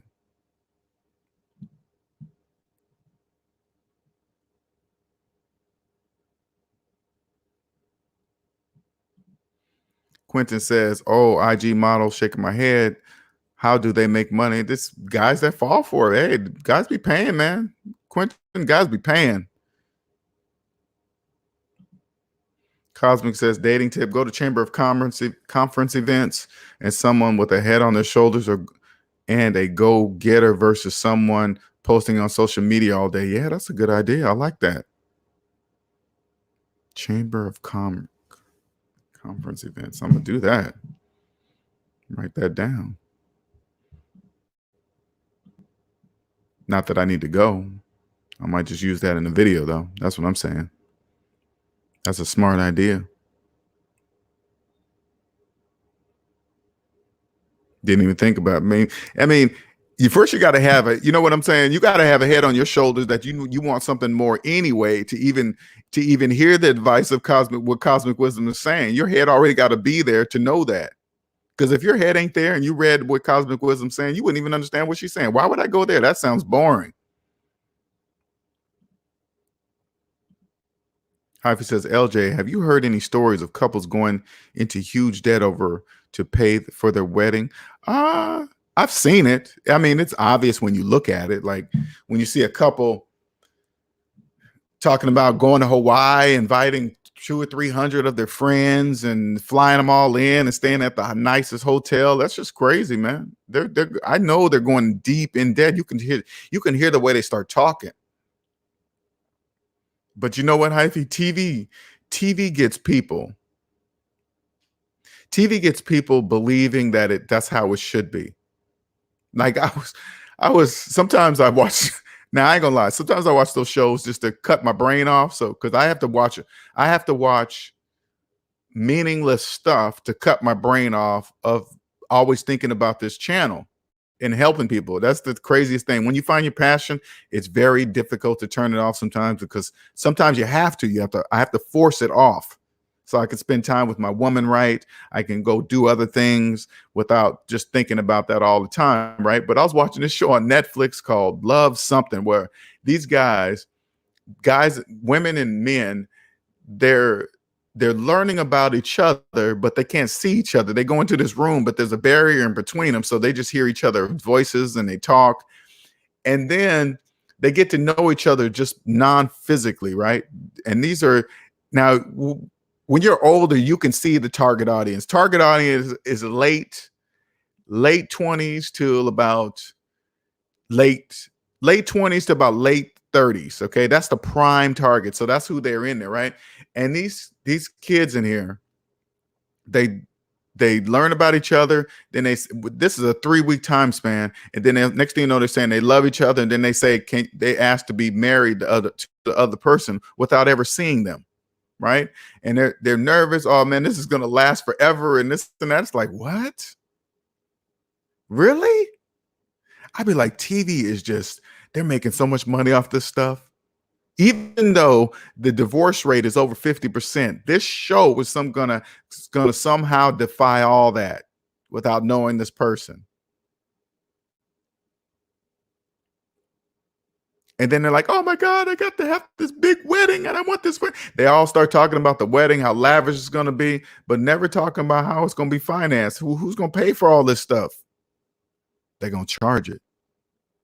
Oh, we'll pay for it. We'll pay for it later. This is forever. It is never gonna. This is when we do this. This is forever. It's like, oh yeah, okay. Man, you that young?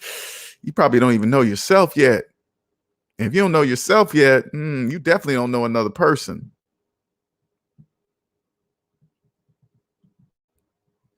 Hyphy says, I know exactly what you mean as far as shutting your brain down. I have to watch old school kung fu films to unplug and rest my brain. Yeah, it's crazy. I have like today we're going to go to, I'm taking my woman to Captain George. It's an all you can eat seafood place, right? I love that place, right? We do that about once a month.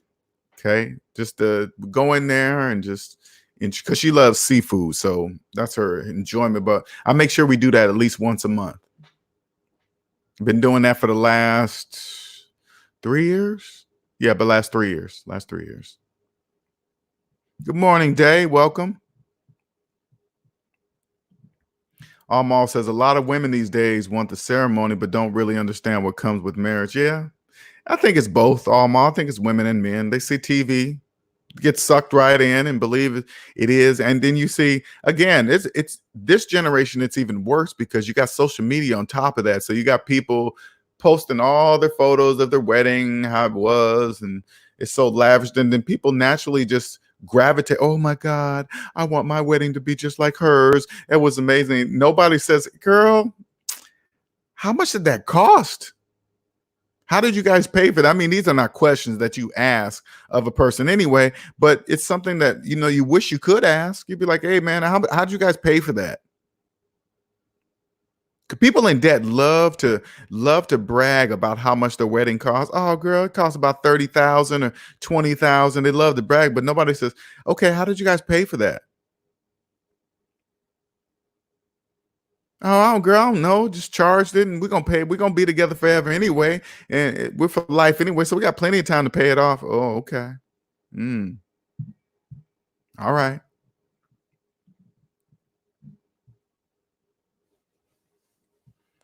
And man or woman, if you become debt free, let me explain something to you guys. Once you become debt free, you won't even take anybody serious that's not debt free as well. So the likelihood of the divorce rate of you going in like this is really, really low because your prospects will be very few. So when you find that one that you really connect with and they're debt free at the same time, that's going to be good luck.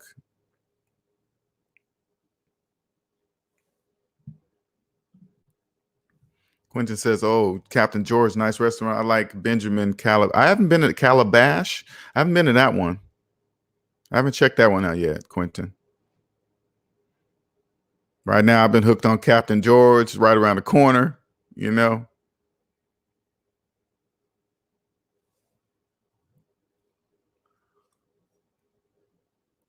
It's a cold one today, though. Ooh, it's cold. It's cold today. It was like, what is it, 28 right now?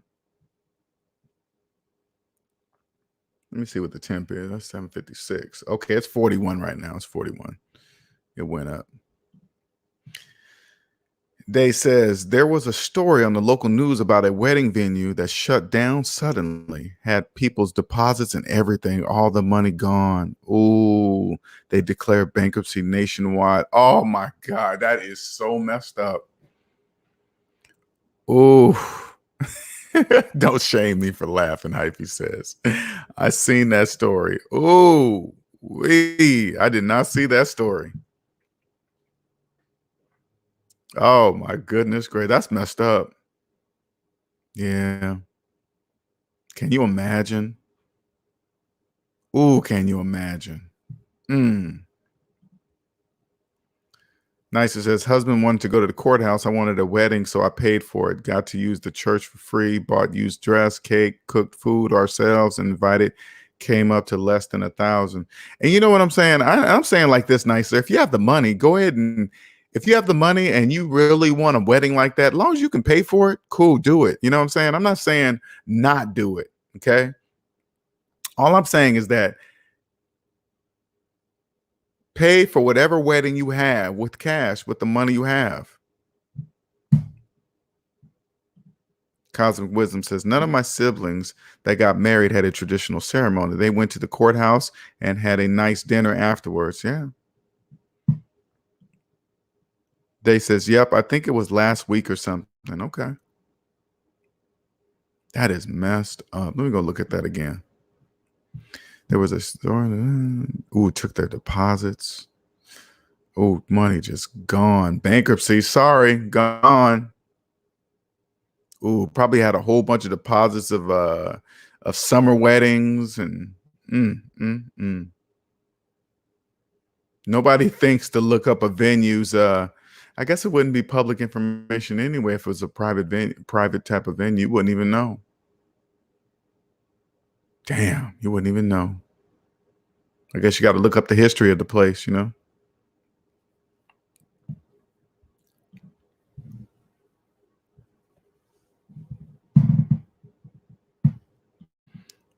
Day says all I could think of was all that debt at Hyphy. Yep, all that debt. And think how many. And think about it this way. Think about it this way. You know, the majority of people are in debt, right? The majority of people are in debt. So 9 times out of 10, they used a credit card to make the deposit on the venue. Now, not only do they lose the venue, they have to pay back the credit card company for something that they didn't even use.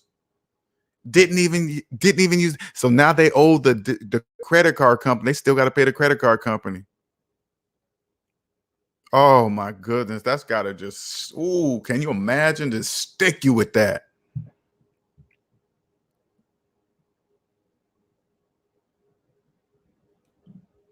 They says the only guaranteed venue is the courthouse.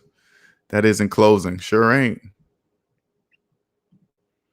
Cosmic Wisdom says if the courthouse closes, we got bigger problems than getting married.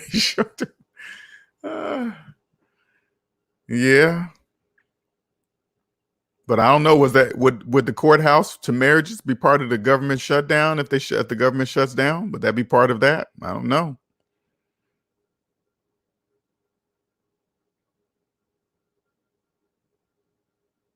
Don't know.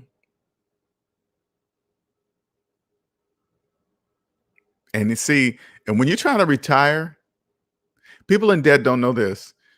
If you're in your mind, you're trying to retire, and when you're in debt, every penny counts. Everything counts. Every single penny counts when you're in debt. If you get a parking ticket, that's $50 less that's going to your debt. If you get a speeding ticket, you know how people in debt always say, oh, it ain't no big deal. It's only $50 parking ticket. Oh, I got a few parking tickets, but I make the money. I can pay it. Oh, that ain't nothing. This ain't, yeah, every penny counts when you're in debt. If you ever want to retire, every single penny counts.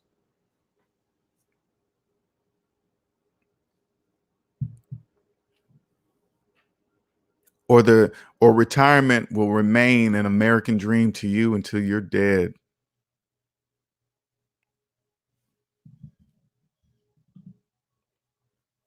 I do, man. I feel sorry when I hear people say I can retire in 10 years or because you can tell that all you got to do is like, oh yeah, you'll be, as soon as they think about an age, they're wrong.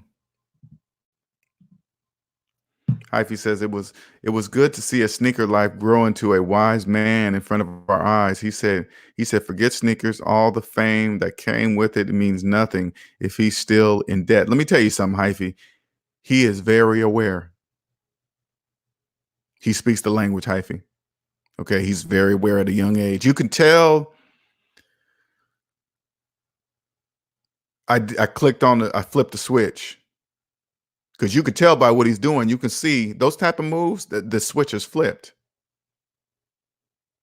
He's aware. He's already there, man. He's already there.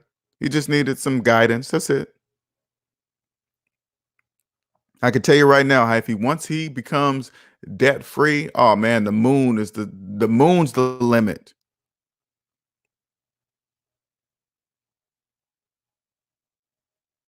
Man, he's already got the drive. It's already there. The drive is already there. Look what he's created. His Sneaker Life channel is like it's little over 500,000 subscribers. Just from that? From sneakers?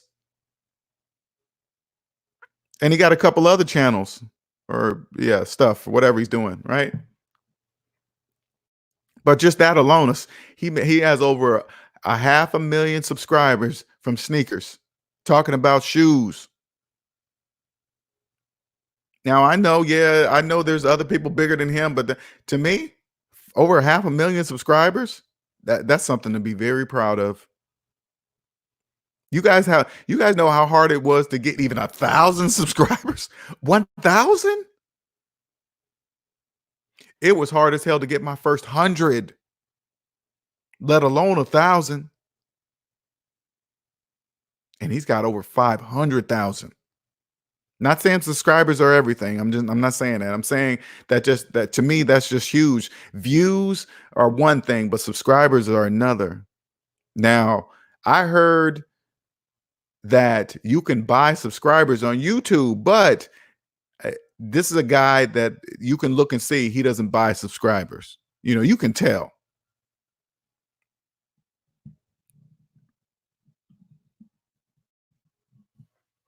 And he's got a lot of people on his Instagram too. I'm proud of the young man. He's same age as my youngest son. Day says there's so many young people like him who's still in debt but fronting on YouTube. I wonder how much debt he's in. There's a lot of people fronting. Believe that. Whether they know this or not is irrelevant. Almal says, LOL, that is crazy though, because a couple of months ago, he was justifying why he bought a Range Rover. Yeah, we talked about that. And now he has wised up. Salute to you and him. He always get them sneakers back. You know what I'm saying? Almal, I saw you commenting under there, man. I was like, yeah, Almal sees it. He sees it. He definitely sees it. Hold on for a second.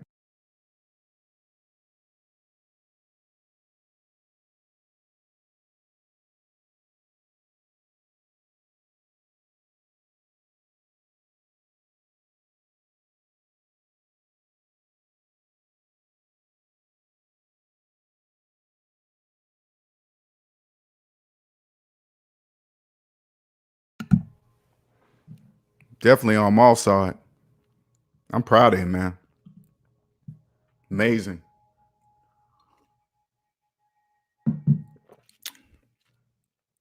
I'm thinking like this. For you SMD family that you guys are listening, this is what's going to happen. Somebody big is going to see me. Okay, they're going to see me, or somebody really, really big is going to that's coming up. They're making a lot of money, but they don't know who to trust, and they don't even know how to trust because they're young. And then they're going to come across me just like this young man from a sneaker life found me. And then it's going to click. And then once they realize that from this point on, they will never be able to be financially fooled ever again. Once they know this, they're not going to know it until they pay the price, until they pay the price of their slave papers. Once they realize their debt is slave papers, that's the price of their slave papers. Once they pay off their slave papers, and they realize that they're free and they make money already. Ooh wee. And then they're gonna know LJ Young changed my life. It was due to LJ Young. Oh man.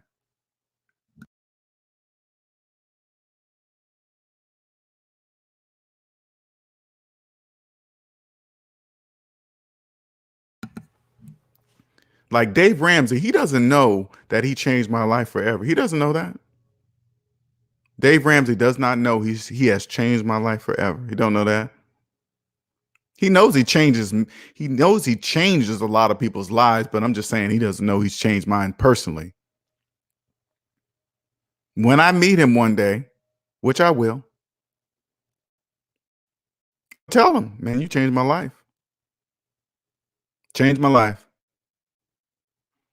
That's how Savings Minus Debt was born, because of you. Same thing's gonna happen to me. You give, you give, you give, and it comes back. You know how many people contact me, right?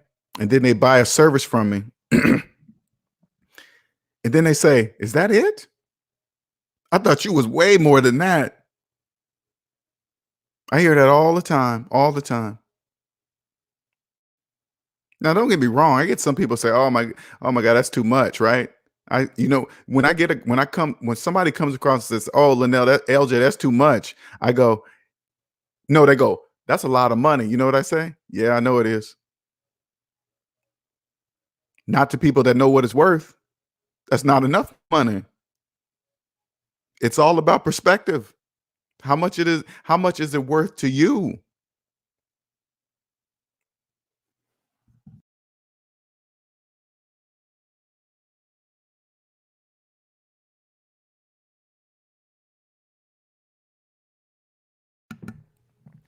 Let me see here. Cosmic Wisdom says the problem I see that even though these YouTube people make money, they don't convert to buying assets that generate cash. So if the YouTube money stops, they're back to square one. Yeah, but that goes with anything, Cosmic Wisdom. That goes to having a regular job. It really doesn't have nothing to do with just YouTube. People can have a regular job and not convert buying assets. You know what I'm saying? Dave says, yeah, going to Ramsey Solutions is on my list. You can visit his show and meet him. Well, I'm talking about like this day. I'm talking about him having me on as a guest, not just go to his studio and be like, hey man, I'm a follower. Can I meet you? No, he's gonna know who I am. He's gonna specifically have me on as a guest. Because when I see the debt-free screams and stuff, I'm cool with that. Oh, that's exciting, but that's no, not me. Mm-mm. I want him to see what I've done from the start of his knowledge to where I am today.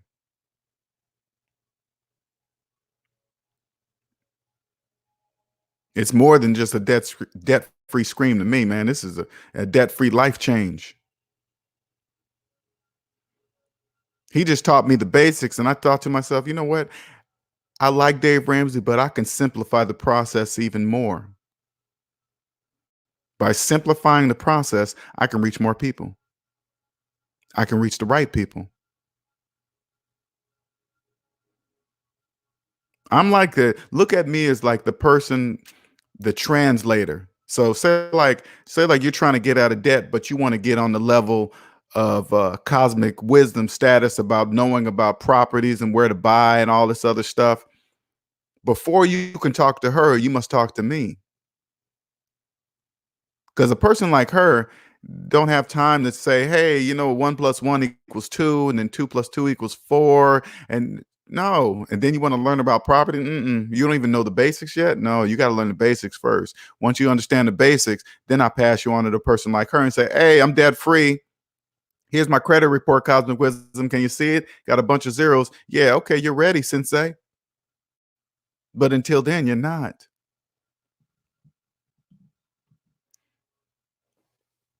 Cosmic Wisdom says, me too, Dave, but I don't want people knowing my business. LOL. That's my internal battle.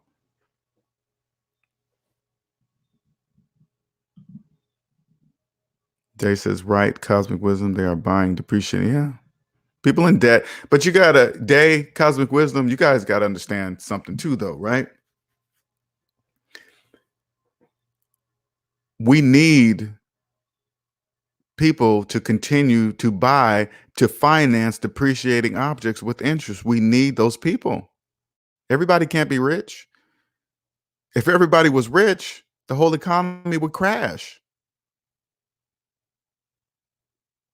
People would be buying houses. They wouldn't be renting them from you. They wouldn't be renting a house from you. They'd be like, hey, I'm gonna buy my own house. Why would I rent from you when I can just buy my own house because I got the money? So you wouldn't be able, if everybody had money and you bought a house to rent out and nobody to rent it, you'd be like, well, what am I doing? Because it wouldn't work that way. Our economy runs on debt, and the majority must be in debt for it to run. So even though we know how to get out of it. Why are they doing that? Or you shouldn't finance a car. You shouldn't use FHA mortgages to finance houses, all that stuff, right? Like, for example, the bank understands FHA mortgages are only for people that cannot afford homes. That's obvious to you or I. If you have an FHA mortgage, if you're new to this channel, if you have an FHA mortgage, you have that mortgage, but because you cannot afford a home, because only a person that doesn't understand money would ever in a million years sign on a dotted line for an FHA mortgage. Only a person that doesn't understand money.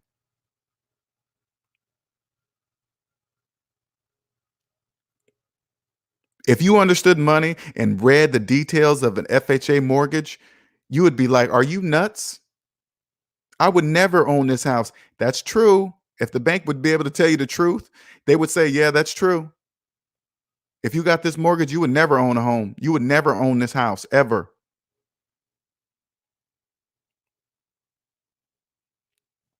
That's true. If you accepted all these fees that are included in this type of mortgage, you would be like, oh my God, I would be a slave forever. Yes, you will. Because no mortgage in the world makes anybody a homeowner, especially an FHA mortgage. You can forget about it.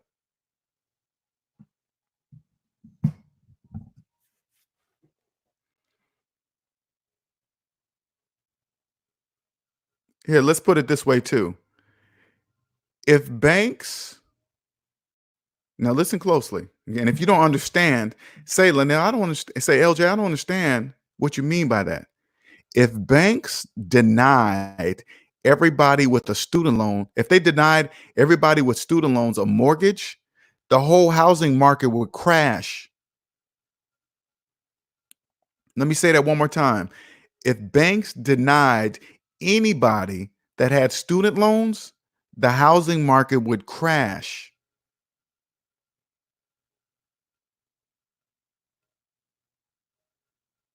Now you're probably thinking, how do you know that, Linnell? There's trillions of dollars in student loan debt. That's how I know. Trillions.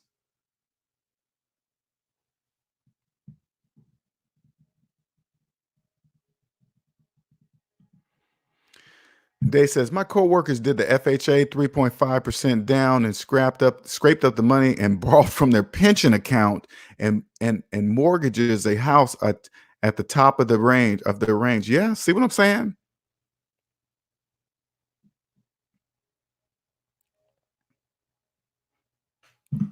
If you read a statement like that back to a person that cannot afford a house, it's like, okay, let's go over what you just did. Okay, all right, let's go over mathematically.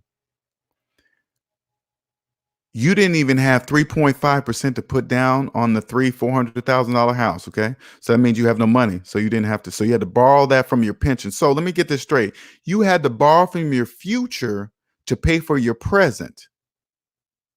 And you paid top dollar for a house that you didn't even get for that price that you see on it today because you financed it for 30 years.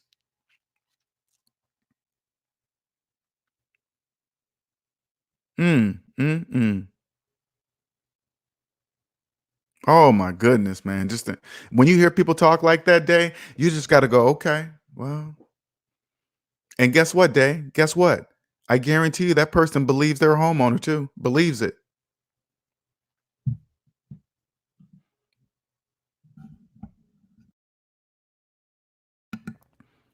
Art says, so glad I sold my house with that garbage FHA loan. Oh man, thank God you did, Art. Good job. I guarantee you nobody understands why you did. Oh man, Art, you sold your house because people in debt, especially with people that have with FHA mortgages, believe they own the home. Oh man, I can't believe you sold your house. Yeah, I know you don't. Day says, then says to me, the pension doesn't charge interest when you take out a loan. They don't know a lot.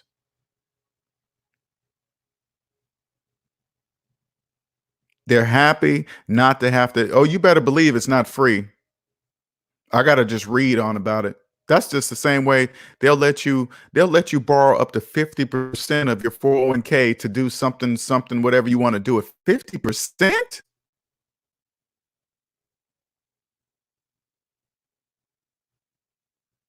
Only people in debt take out loans against their 401k. Let me say that one more time. Only people in debt borrow from their future to pay for their present. Instead of figuring out why they don't have the money in their present, they borrow from their future. It doesn't make any sense, and that's not free. People that borrow against their 401k, they really believe that they're doing it without paying interest. They really believe that. They really believe they pay themselves back with interest. That is just the dumbest, stupidest nonsense ever. That makes no sense. You think the government's going to let you borrow that money for free? No, they're not. They already know. Again, only people that are in debt borrow from their 401k, take out loans against their 401k and brag about it. People brag about how much they can borrow from their 401k. They don't know only people in debt do that and say things like that out loud. And they wonder why the American dream of retirement is a bleak speckle of dust. Because you're doing it right now. You're doing it. Nonstop Joy says, I know a lot of veterans that brag about the VA loan. Oh man, when I think about the VA loan, I be feeling sorry. I mean, these guys went and give up their lives to fight for the country, and then the government offers them a home loan, a VA home loan like this. That is one of the worst ones I've ever seen in my life. I'd be like, damn, that is dirty. That is straight up dirty. Garbage. Oh man, I didn't have to put any money down. And you're happy about that? What? I want to go. You know that's not a good thing, right? If you don't come up, the reason why they offer that to you because they know you don't have any money because only people with no money would ever accept such a loan in their life. I bet you got a finance car to match it too. You got a finance car to park in your VA home. They says this is the same coworker whose wife is hanging on 3 more years for student loan forgiveness. Oh man, that is so sad. And student loan forgiveness is not even guaranteed. They just put out a thing that 99% of the people that apply for student loan forgiveness got denied. 99%. Mm, mm, mm.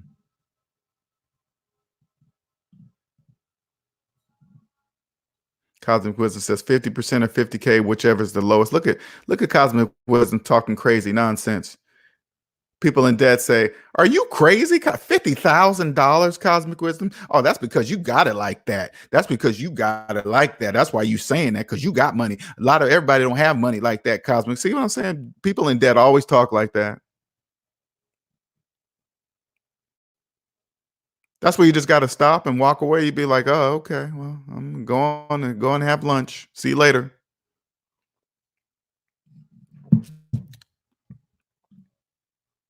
Day says, I told him I told them nothing is free. They are anxious to get this house. They rented it at a reasonable rate, but they wanted a house for their child. Oh, we got to buy a house for the children.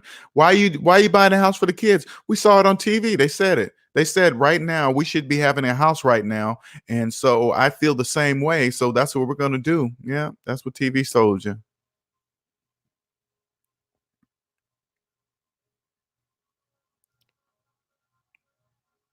Messed up. Mm. They says a speck of dust is more like a grain of sand. They weigh the way these people borrow. I make decisions with future me in mind every day. Oh yeah, that's a day. It's like, you understand when you're out of debt, the future don't even exist. You're creating it right now, every day. Right now, you're creating your future right now. The present moment is the only thing that exists, will ever exist right now, this moment. Like, for example, if you went out and financed right now today a $30,000-$40,000 car, you just created your future. Why? Because you just created a future of 72 months of car payments. So what a person does right now today by financing a $40,000 car, they just created their future of 72 to 84 months of car payments. See you later, nicer.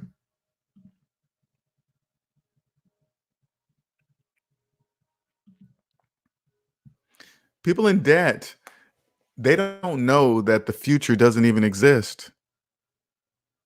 The retirement is not some future distant something. It's right now, today. The future doesn't even exist. That's why they sell it to you.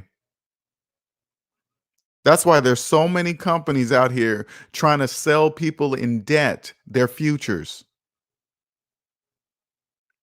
You mean to tell me some outside entity knows what your financial future is going to be like? You mean they can predict it?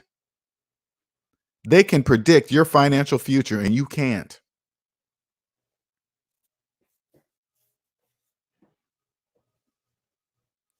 She sure did, Cosmic. You're right.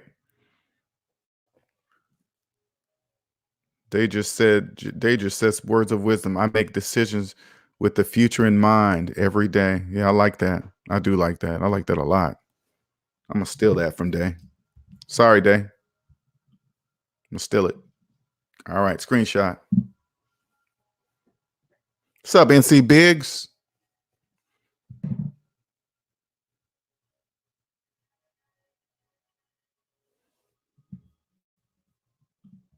Exactly. Exactly. Day says if they can get you in debt, they can predict your future. Oh, that's guaranteed. They don't even have to predict it. They can calculate your future right now.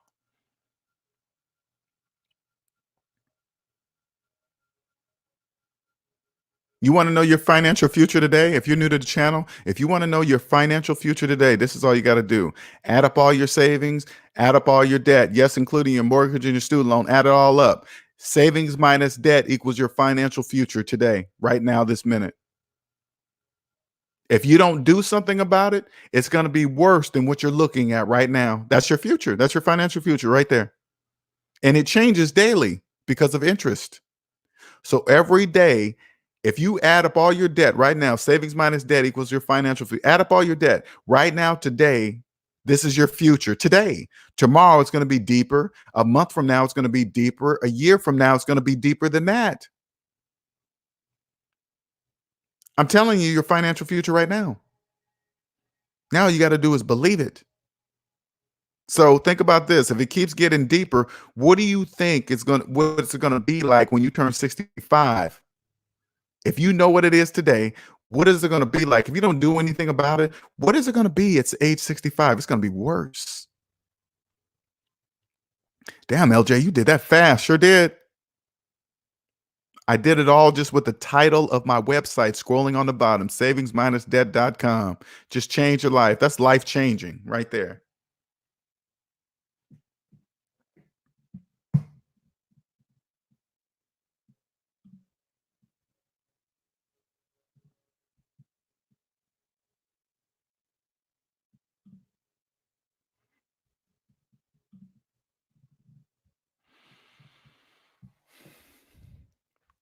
Had I known this when I was younger, this is why I'm so passionate about this, helping youngsters and helping people. Had I known this when I was in my 20s, had I known my parents, they loved me. They loved me. They just did. They were just caught up in the debt matrix too. I grew up with everybody else. Just like money doesn't grow on trees. What do you think I made of money? Oh man, we can't pay the light bill. This is hard. We got to struggle, struggle, struggle. Work, work, work. 80, 60, 40 plus hour work weeks is normal. It's okay to work through the weekend. Happy about getting time and a half on holidays. Even when I'll be more than happy to spend time with my family. But since I'm in debt, I'll be happy about earning time and a half working on a holiday that I'd rather be with my family. That's how people in debt speak. Be happy to give up a time in their life with which they will never ever get back for the rest of their life for time and a half. So say like Christmas come around, you're deep in debt. And you're like, cool, man. If I work on Christmas, I'll get time and a half or double time or whatever, some made up stupid cockamamie number, right? And people they just go for, oh man, that's cool, man. I'm gonna make this money instead of spending time with my family. So let me get this straight. You're gonna trade something it's invaluable because you can't get it again. Since that's what makes it invaluable. It's never coming back, right? For time and a half.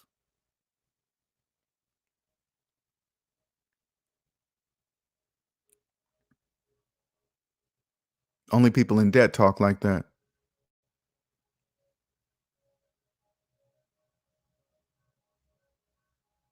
Only people in debt talk like that.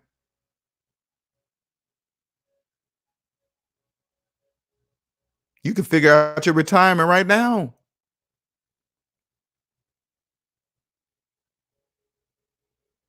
Whatever money you have right now, that's how much money you have for retirement right now. And if you don't fix and that if that's in a negative and you don't fix it right now, that is your future, but it's going to be even deeper. You don't let some article tell you when you can retire. When as soon as you hear something, any kind of article that starts out something with the American dream, you got to remember only you must be asleep to live the American dream. You must be asleep. Time to wake up.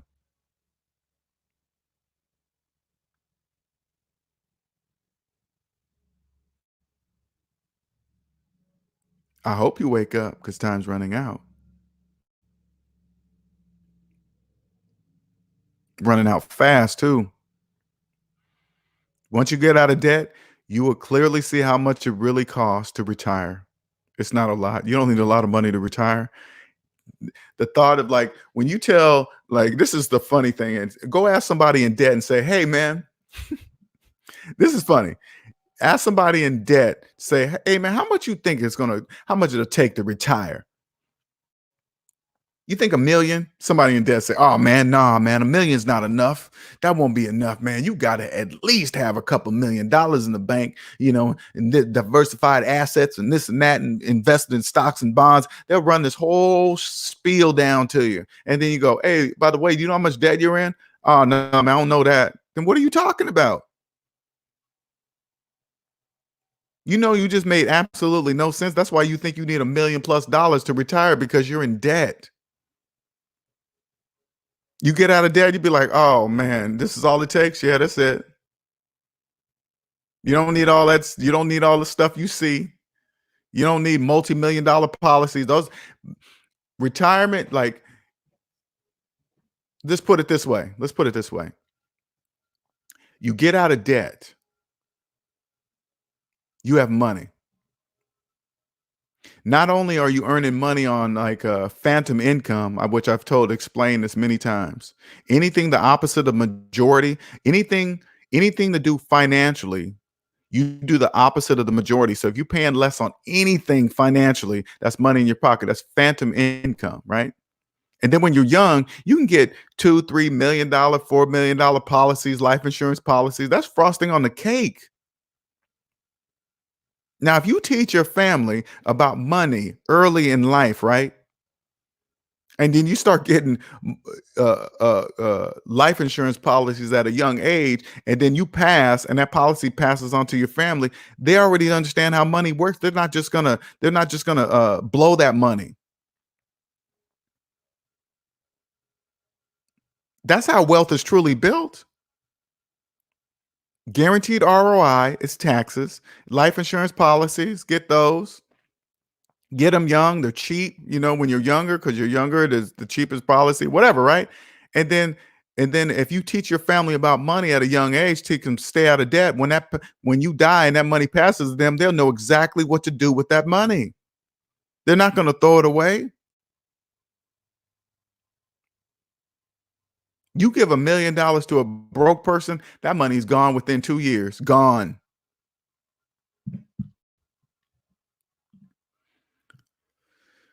Day says, I am living what you're saying right now. So it's true, Lanelle. So it's true, Lanelle. People make it more complicated than need be. Yeah, they make it so complicated. But that's by design, Day. That's by design. It's made to look complicated.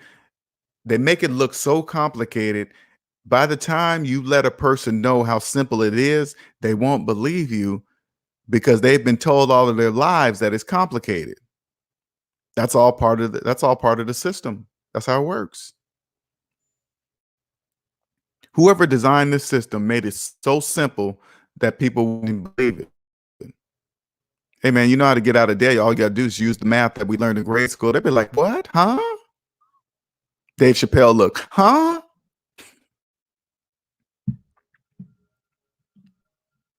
Ivy says, I mentioned last week I loaned a friend $400, though he only asked to borrow $300. What do you say? I mentioned last week I loaned a friend $400, though he only asked to borrow $300. Glad to say he just repaid. Friends, how many of us have them? He repaid it. Does he take your financial advice though, Hyphy, or do you offer, or do you even bother to mention it or anything? Hey man, let's figure out why you need to borrow money from me. That's the true question he should be asking. Dang, every time I come to Hyphy, he always have the money to loan me. Let me figure out what Hyphy's doing so I don't have to do that no more. But you got to remember, people in debt only think individually. That's why retirement is a dream for them. It's a dream. A dream told by the banks. A dream told by people on the internet. People in debt, they don't know they're part of an average. They don't know that. They don't know that they're part of that. If you believe everybody has car payments, credit card payments for emergencies, credit cards, car loans, you're part of the average. That's why the dream of retirement, it will always be a dream. You're in debt. It's just a dream to you. Again, savings minus debt equals how much money you have for retirement today. If that's in the negative, retirement is a dream for you. Getting worse by the day, turning into a nightmare. Your retirement dream is turning into a nightmare with each month that passes.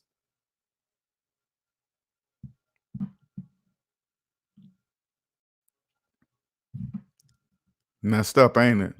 That truth, man. That truth.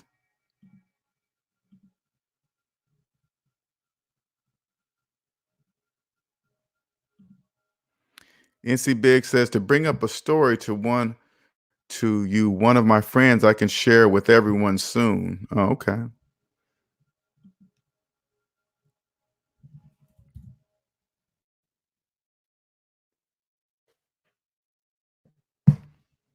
I love the things that NC Biggs is coming at, when he's out there getting out of debt, man, and he's hearing all these people and these stories, people at work.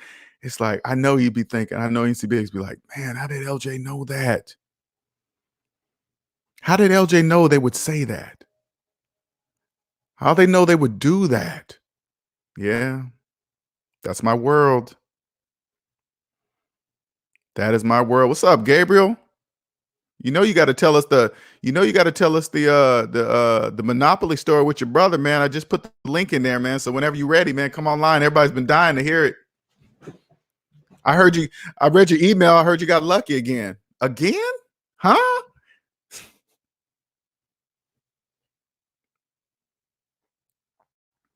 I'm gonna find that Dave Chappelle one to go, huh? Every time you get lucky, huh? Oh man. You gotta tell us what you did too, Gabriel.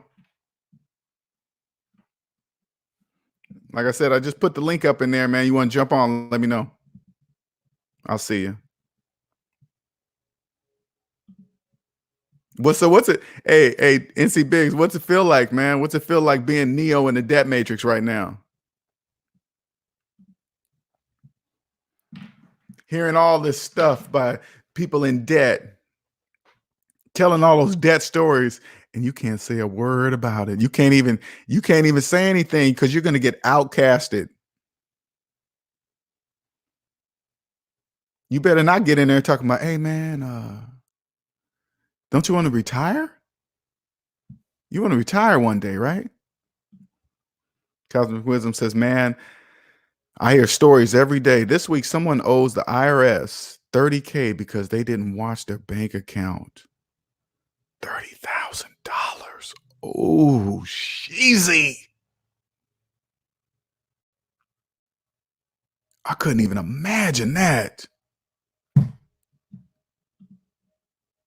Could have been avoided by setting up text alerts on your transact. And so Cosmic Wisdom, that's what I got set up on my credit card. On my bank account, any kind of transaction, I get a text alert, anything. But this one, Cosmic Wisdom, I couldn't even imagine that. I couldn't even imagine owing $30,000 to the IRS. No way, Jose. I couldn't even imagine that.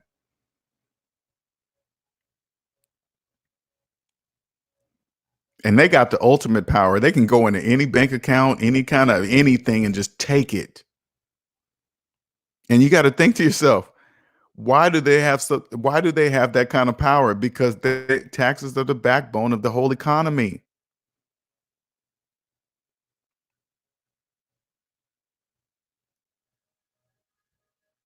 That's the whole economy.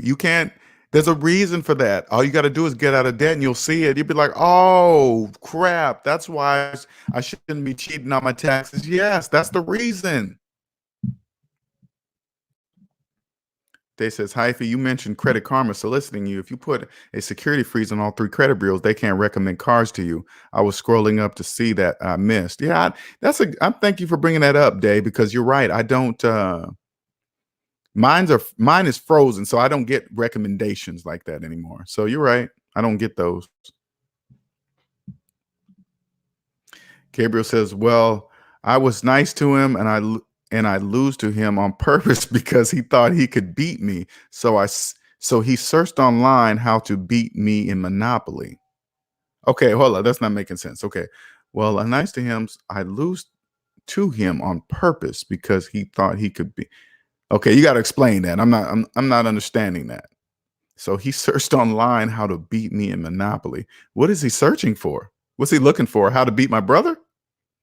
How to beat my brother on Monopoly. Now, if Google comes back with that, Gabriel, that's a whole different topic.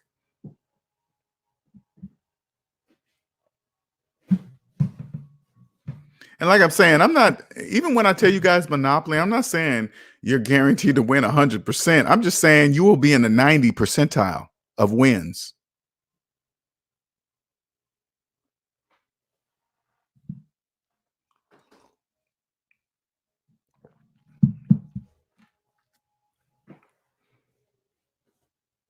Man, I wish, it's like, let me explain this to you guys, okay? Becoming financially free and helping those retire early, helping those become the next generation of millionaires is my mission. When you guys see me do reviews on articles or other reviews of videos and stuff like that, I'm not doing that to put anybody down. I'm just showing you guys mathematical inconsistencies, things that don't make mathematical sense. So whoever you're following, I want you guys to understand, it doesn't matter your financial advice. Maybe you have a financial advisor that's doing your retirement. He's handling all your debt and not your debt, but your retirement, blah, blah, blah, this and that, whatever, right? All I'm saying is this. Titles mean nothing when it comes to debt. I don't care how many years they've been in the business. I don't care how many years they've been doing it. I don't care. Always look to see their personal credit report. Always.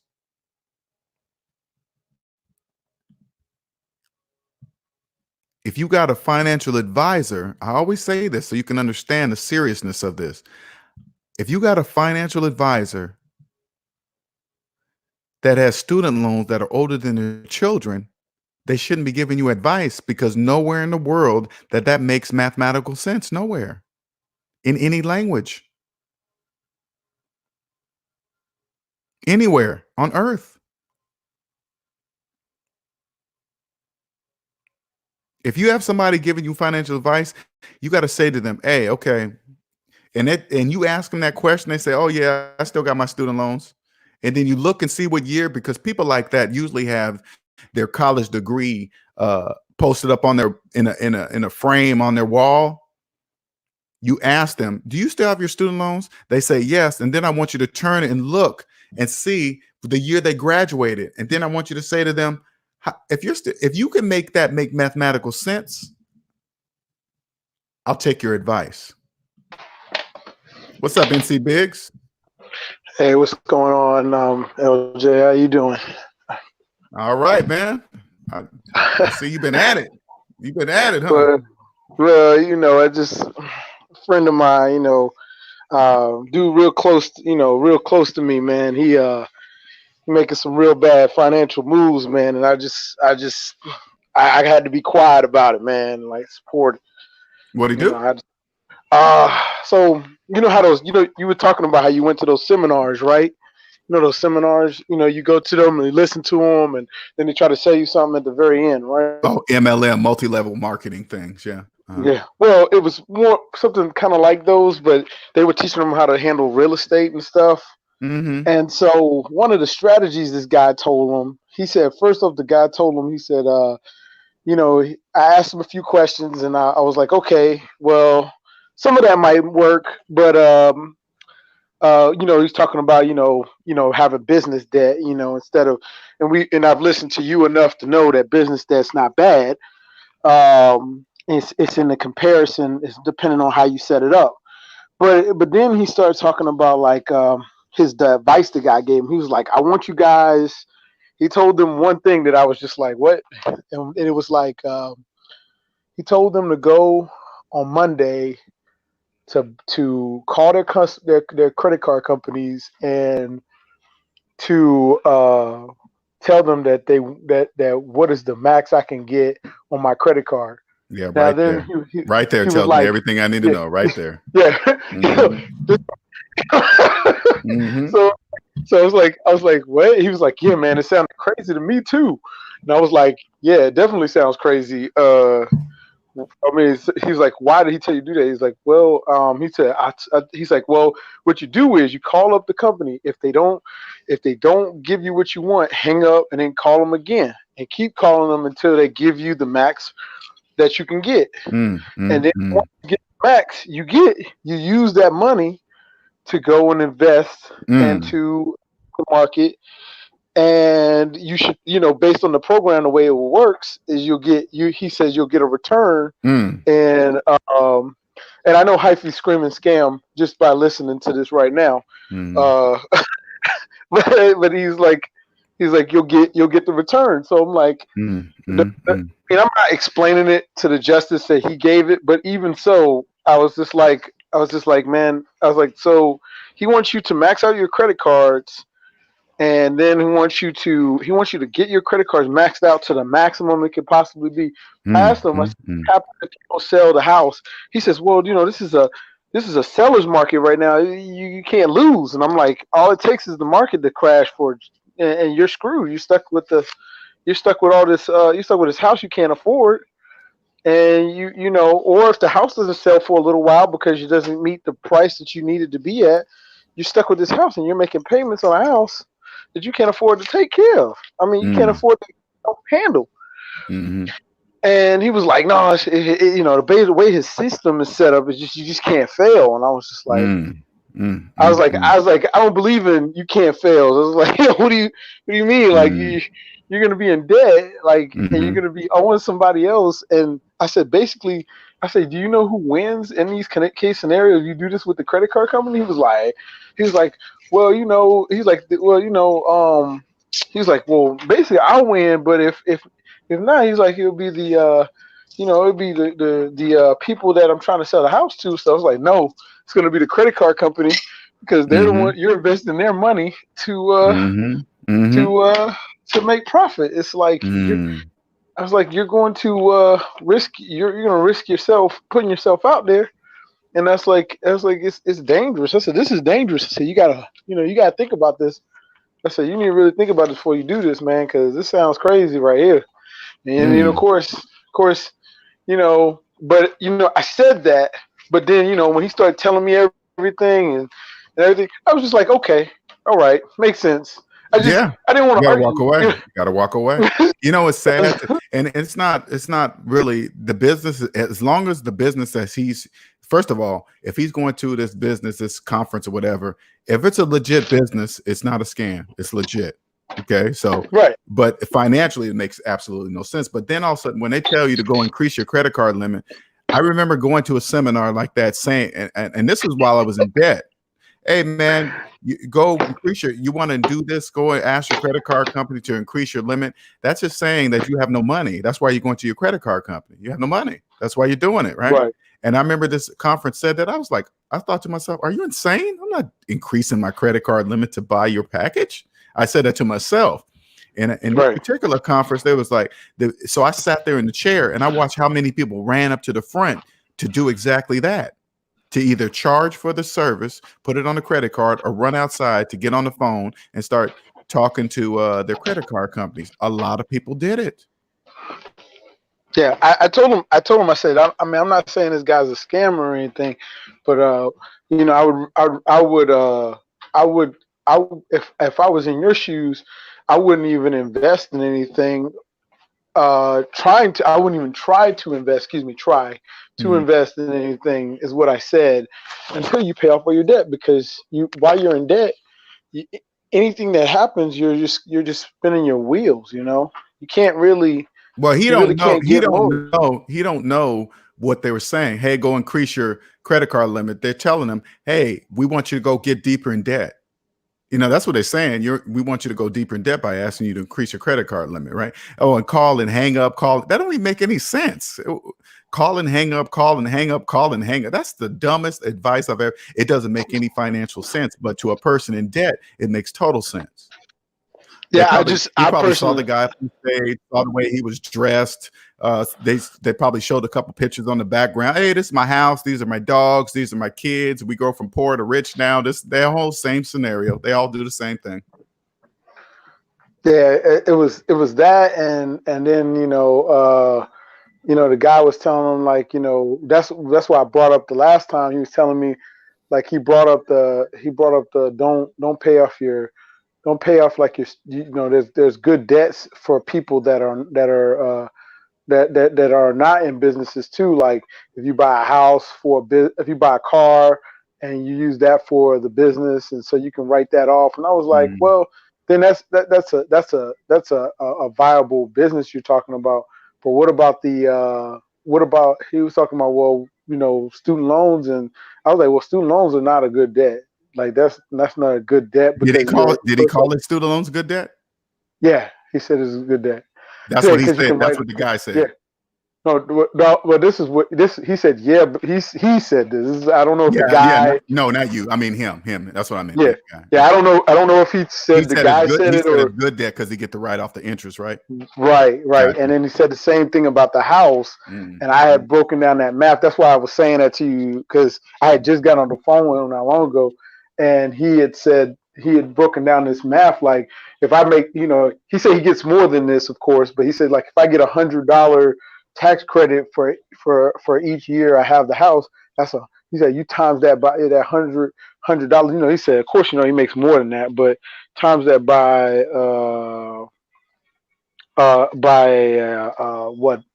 30 years, you'll make a lot of money. And I'm just like, well, I said, but if you times $1,000 times 12, and then you times that 12 If you $12,000 times 30, that's like $350,000. It's a big difference between $100. Even if we're just being soft about this, or even if we're saying we're just doing round numbers, but even, no matter what, it's still going to be more money than what you would save if you had no house. And I mean, I was like, I'm telling you these things. I said, I'm glad that you're feeling mobile. I said, personally, I know where he's at right now. Like where he is, like I was there mentally. Mentally, yeah. I know where he is right now, and like that he was where I was 2 years ago before I realized I needed to get out of debt, and then of course I had a lot of stuff happen to me, so that's what slowed me down in the process of getting out. But in his situation, with his situation, I knew that I know what he's trying to do. He's trying to start a business to get himself out of debt, and I explained to him that it's almost impossible to make a functioning business because you're trying to live off of your business while also trying to now you're going to be working 80 to 100 hours a week, or more, and you're not going to sleep much, and this is all not very possible when you have all this debt. Like, you're trying to support yourself and you're trying to run a business and you're still got to have a consistent income. So that's like three things all at once. So it's like, it's going to kill you. Like, you're going to kill yourself trying to do that. And I said, the hard part about this is that, you just can't do that kind of stuff when you have like children or you got like family, you're married or whatever. So these things I was just telling them, I was like, I understand where you're coming from. I've been there, but I would just focus on getting out of debt, and it just What he say? What he say when like you I said said, focus on getting out of debt? What he say to you? oh well, the same stuff like, well, I'm just gonna try this, and I said okay, He's talking to you about it. He's already made up his mind. His mind is already made up. He's gonna do it. Yeah.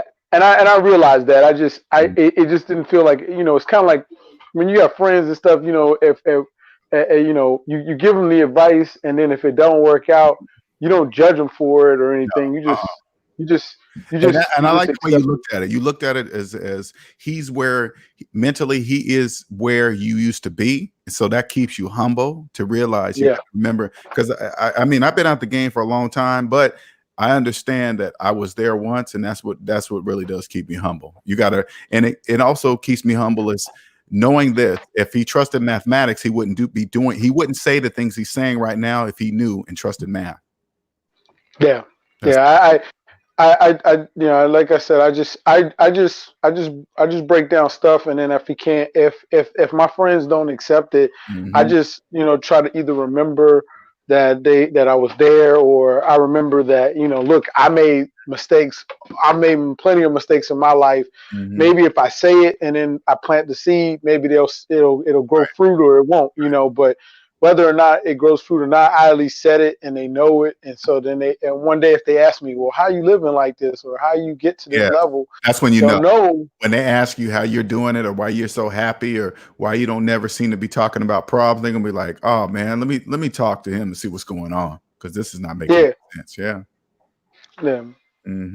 And that's basically what I did. I mean, I tell people about your site, or your page all the time, and so and everybody, as you know, I be telling people about it all the time. But I got another guy that just told me today. I didn't, I've already told him about you before as well, and this particular guy, he was like, I'm gonna go buy some gold, man. Y'all need to get in here on this gold, because he's like, if you had bought gold, and you bought $100,000 worth of gold yesterday, or it was like something crazy. He said, everybody would have made like $300,000-$400,000, right? On that day.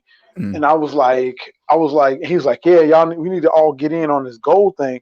He said, Daniel, I know you about to, get some income tax money. I said, I think you need to, hold on. Did I lose you? No, I'm here. Okay. He said, I know you better get in on this income tax money. I think you need to go ahead and invest in some of this gold. And I was like, I don't got no money to invest in gold. I said, I'm in debt, bro. He said, no, I told him, I said, well, first I said, I don't have no money. He said, Daniel, I know you got some money. I laughed at him, but he thought I was laughing because of my income tax money. Right. I wasn't laughing because of that. I was laughing because he thought I had money. I was like, I don't have any money. I'm broke. I'm broke over here, and I'm like, I said, look, man. I said, my savings minus my debt, man. It's not saying that I got no money, so I don't got no money, man. That's what I said to them yesterday, and they just looked at me like, okay, all right, well, we know you got some money coming in, Daniel, and I'm like, wow. They know. Look at that. Look at Dan. They know your money, and when they don't even know their own money, but they know your money. That don't even make sense what they people say. See what I'm saying? They don't even know what they're saying. I lose you, man. You there? Uh-oh. Daniel, can you hear me? I can't hear you. Daniel? I think we lost Daniel. I can't hear you. Oh, no. Oh, there, can you hear me? There you go. Now I can. There you go. Okay. Yeah, I could hear you, but you couldn't hear me. Right. So yeah, I told them guys, I was like, I can't buy gold. First off, I told them, I said investing for me is not even an option right now. I said I'm looking. I said when I get out of debt, then I can invest all I want to my heart's content. But right now I got to worry about like getting out of this debt. And everybody's they'll try to bring me back in every now and then. They'll just throw out these ideas. No, that's never going to stop. Because they just keep coming up with these ideas. Like they're like, I got this great idea for you, man.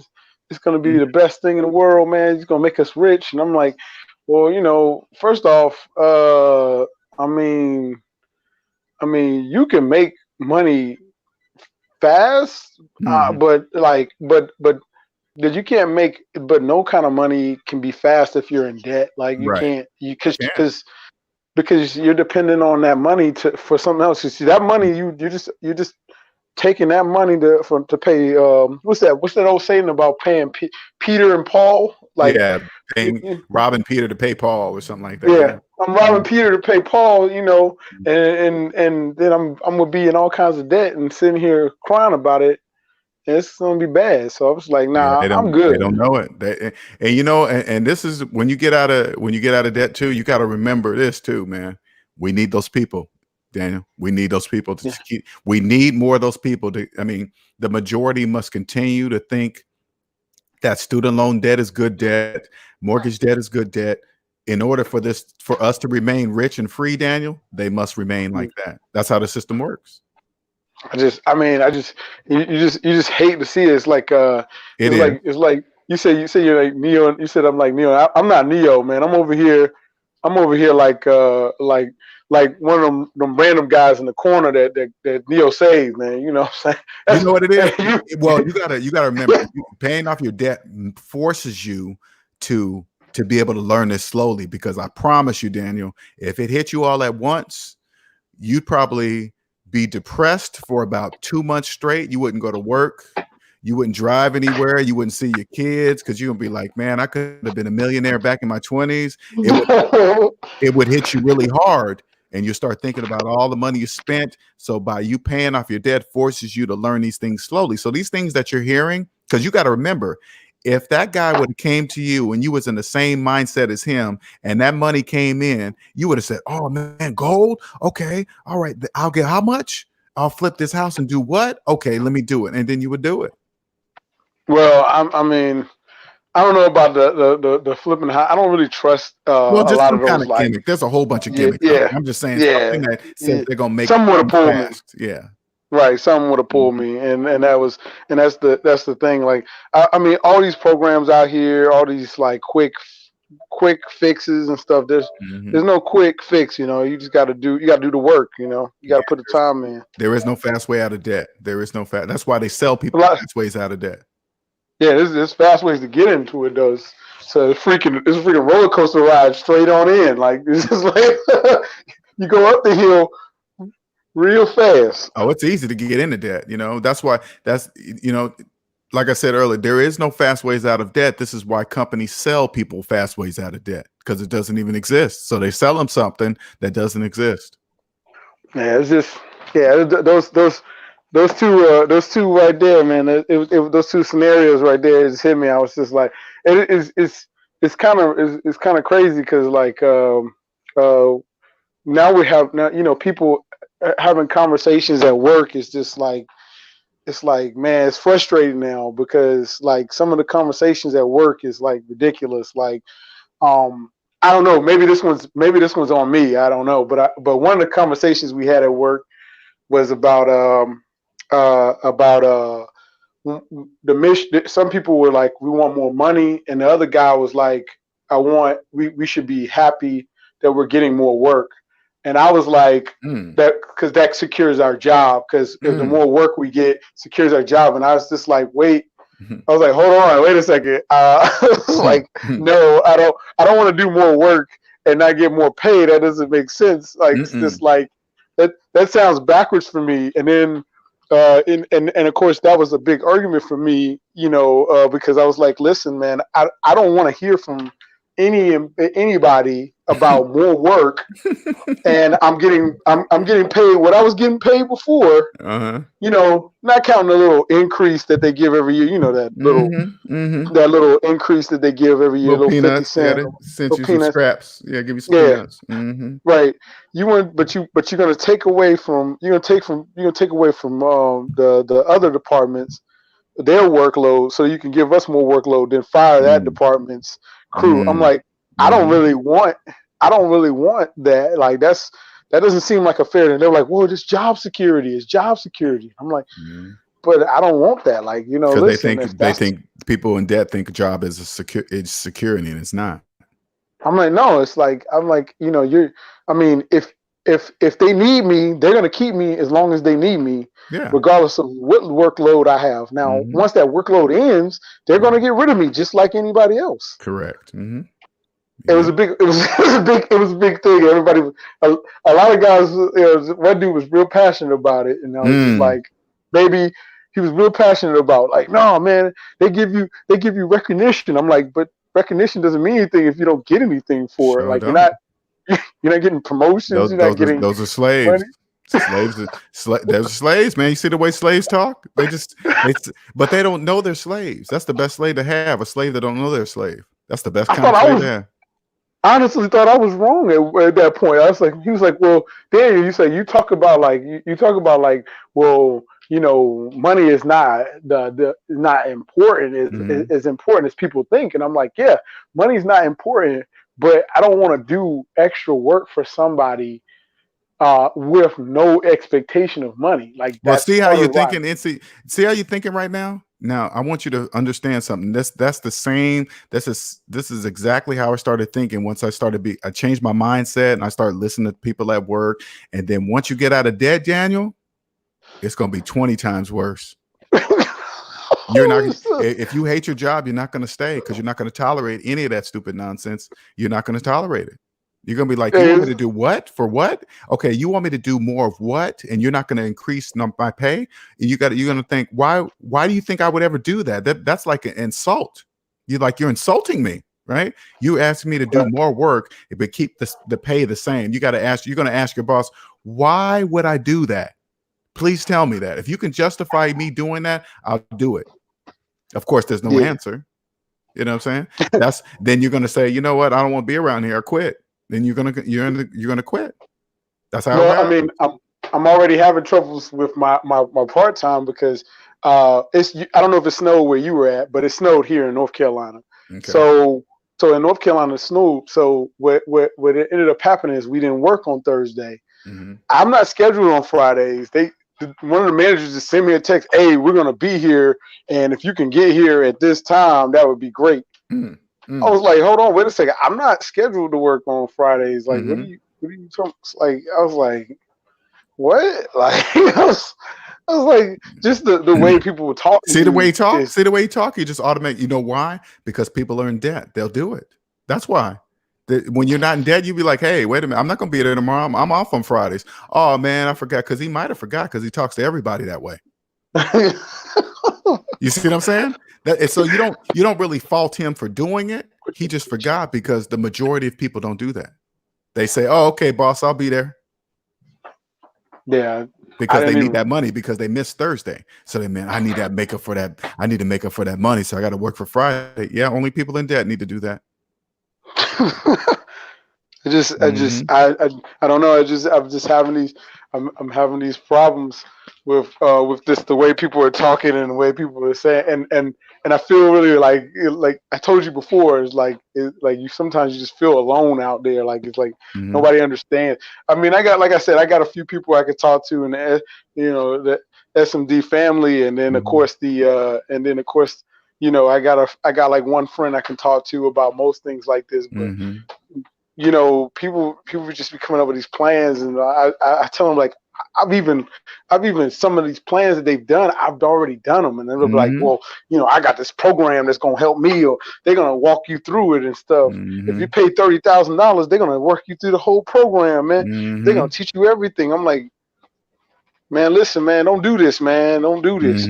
This is debt, man. This is terrible. But if they can get people to spend it, man, go for it, man. It's a business. They go for it. I just don't want my friends to do it. You know how it is. You know when you get your family and friends. My feelings get involved in that mentality. That part is never going to stop either. My money doesn't. Oh, you said my feelings aren't going to get involved? No, I said that's never. No, I said that's never going to stop either. You're going to see your loved ones digging themselves deeper in the hole, and there's nothing you're going to be able to do about it. Nothing. So yeah, that's sad. Well, I just thought I'd bring up these two stories, because these stories, these stories were pretty much what I was dealing with this week. It's been a week or so, and it's been crazy. Oh yeah, so. you're gonna be getting more of that. It's gonna be more to come with that. Way more. You just scratching the surface, Daniel. Scratching the surface, man. Oh man, I hope not. All right, man. Well, you have a good one, man. All right, thanks for jumping on, man. I appreciate it. No problem. All right, later. Later. Heather says, Vasquez says, but my advisor told me I was on track. I'm not sure what you mean by that, Heather. Gabriel says, but to get the points, LJ, oh yeah, credit card stuff, points. Day says, being in debt is like spinning your wheels on a pile of snow. Sure is. That is true, Cosmic. Most people don't handle debt anyway. That's funny. People in debt don't even know how much debt they're in, but they know how they believe they're going to know how to start a business with debt, with business debt. Don't even understand personal debt, but somehow they're going to magically understand business debt. No, you're not. Day says the friend probably didn't know what savings minus debt mean. Oh yeah, he definitely didn't know that for sure. Amina, what's up, Amina? Haha, they don't know their own money, but they know your money. Yep, love that. Ain't that the truth? People in debt always know more about your money than their own money, but they're gonna tell you how to spend your money. It just makes absolutely no sense. See you later, Cosmic. Have a good one. What's up, Headband? What's going on? Welcome. Cosmic, catch you later. Yeah, I was in debt. I'm not down at people in debt. I know it sounds like that. I get that all the time. When I get on my Facebook, I be throwing memes up there. They be like, man, it sounds like you're downing us. And this, no, I'm not downing anybody. I'm just speaking mathematics. That's it. Just mathematics, nothing more, nothing less. And the things that NC Biggs is experiencing, man, that's just he's like, wait a minute, we're happy to have more work. I used to talk like that all the time, man. Just that slave debt talk. And I didn't even know I was a slave.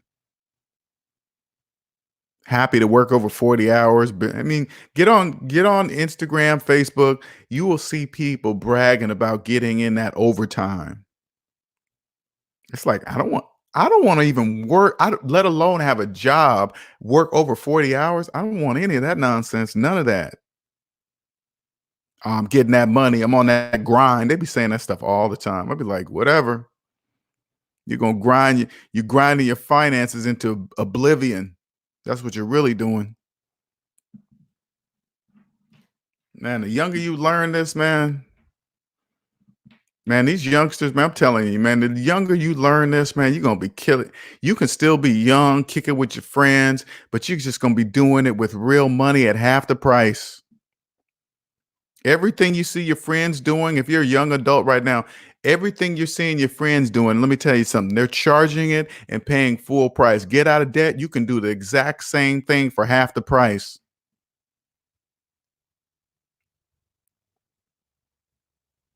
You see the latest, let's say, game console that comes out. Everybody in debt goes out and get it at full price, if not more. You wait about 6 months to a year, get it for half the price for the people that got in over their head, that it's at the pawn shop a few months later. They can't even afford it. Hell, wait till a new game console come out, wait for 1 month, and then go check the pawn shops. That's all you do. When you have cash, that's what you do. You don't pay when you have cash, you don't pay full price for anything anymore. Those days are done. Housing market prices don't matter. You no longer worry about retirement. You can go any on vacation you want. You're not working over 40 hours a week. You're not doing any of that. You let the slaves do that stuff.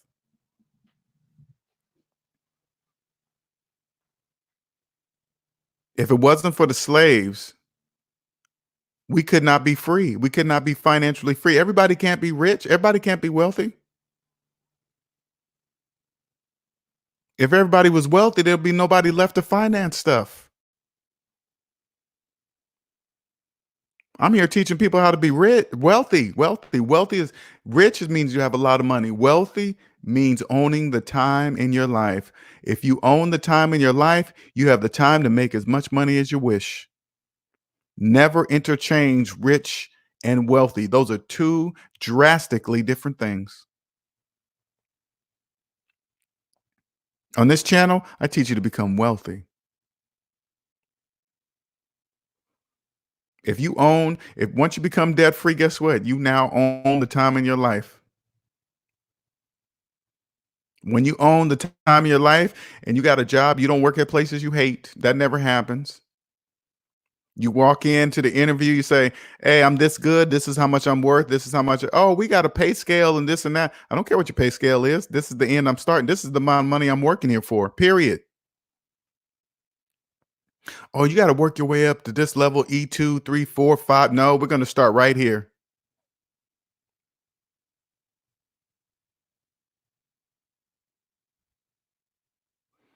You know when you're gonna retire? Oh, I was thinking about, because when you do what you love, you don't even think about retirement. I don't want to ever retire from what I do right now, helping people get out of debt. I don't ever want to retire from it.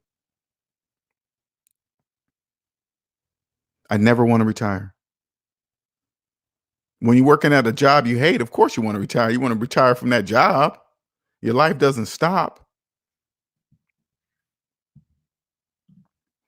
Day says wealth lasts longer and is generational, and it isn't about money. To me, it's part of a full life that you have to live. That's exactly right, Day. You're exactly correct. That's exactly what it is. They don't know that though, Day. They don't know that. People in debt, they think it's money. Money's a part of it, of course, but it's not the major part. Headband said, I felt a huge weight off my back when they came for the car. I don't miss it at all. Exactly. And don't be ashamed of it either, Headband. Don't even be ashamed of that. They say, hey man, what happened to your car? You say, man, it got repossessed. How come? I wasn't paying for it. So they came and got it? Yeah, that's what happens when you don't pay for your stuff. Know why somebody came and got it? Because I didn't own it. You say it proudly. Especially if a person's making car payments and they try to down you for getting your car repossessed, you'd be like, hey man, you don't even listen to people in debt. You don't even pay attention to the words that come out of their mouth. Nothing they say makes any type of mathematical sense, so you don't even listen. What you gonna get? I don't know. This car over here costs a couple $1,000s. I don't know. What year is it? On 2010, something like that. I don't know.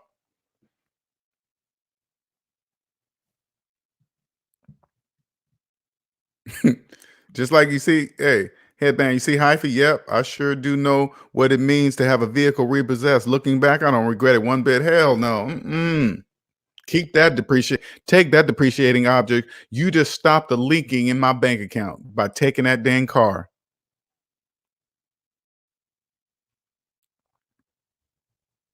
People be embarrassed. Oh man, I got my car repossessed. Oh, it's just me. No, it's not. All you got to do is go to a bank auction. You'll see how many cars actually get repossessed. It's not just you. When I think about how many times I financed a car, I was just each time I financed the car, I was just holding up my retirement. I was just depleting my retirement every time I financed a car, and I financed plenty cars too. Never had a repossession, but don't think that means something. By me not having a repossession does not mean it was better than a person that has. Trust me. That means I paid longer on my depreciating object than the person that got their car repossessed.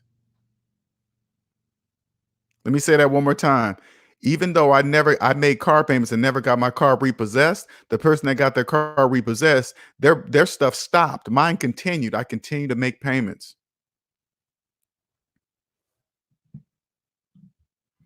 Day says they are embarrassed because they care about what other people think rather than thinking of the financial burden that has just been lifted. Yeah. You're exactly right, Day. Somebody get their car repossessed, they don't even know that's a blessing. Don't even know it. They're embarrassed. Oh my God, they took my car. It's on the back of this tow truck. And then all the other people around there in the debt matrix like, oh my God, look at what's wrong with Susie. She must be having hard times. They got their car taken, blah, blah, blah. People in debt have no idea what they're even saying.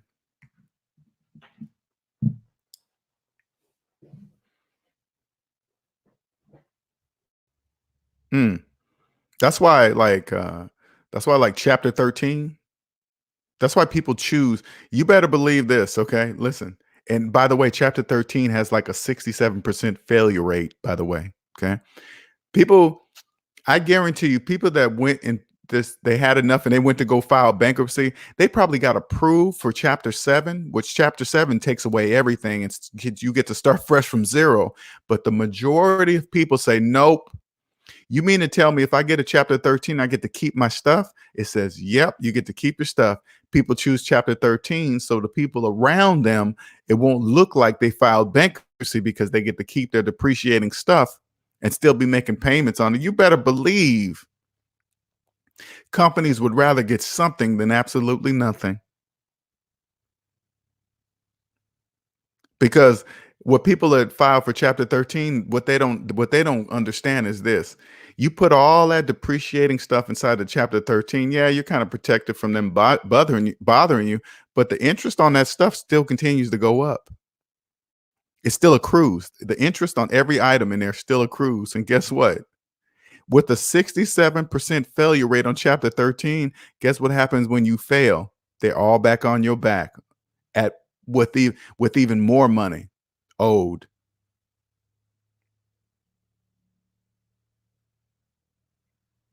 It's pretty sad, really. And they wonder why the American dream of retirement is minimal. They still can't figure out why.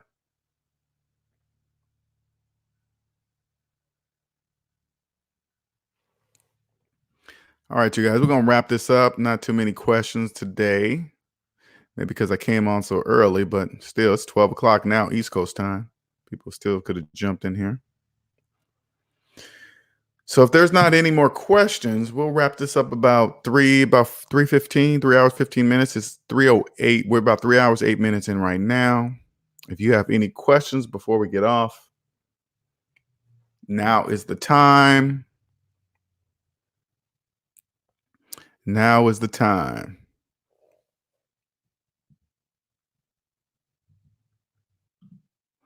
Headband says, how can I educate myself to get prepared for health insurance? I've considered military for help. How can I educate myself to get prepared? I'm not sure what you mean by that. When you get a job, you have health insurance. What do you mean by that? I'm not sure what you mean by that, Headband. When you get a job, they usually have health care.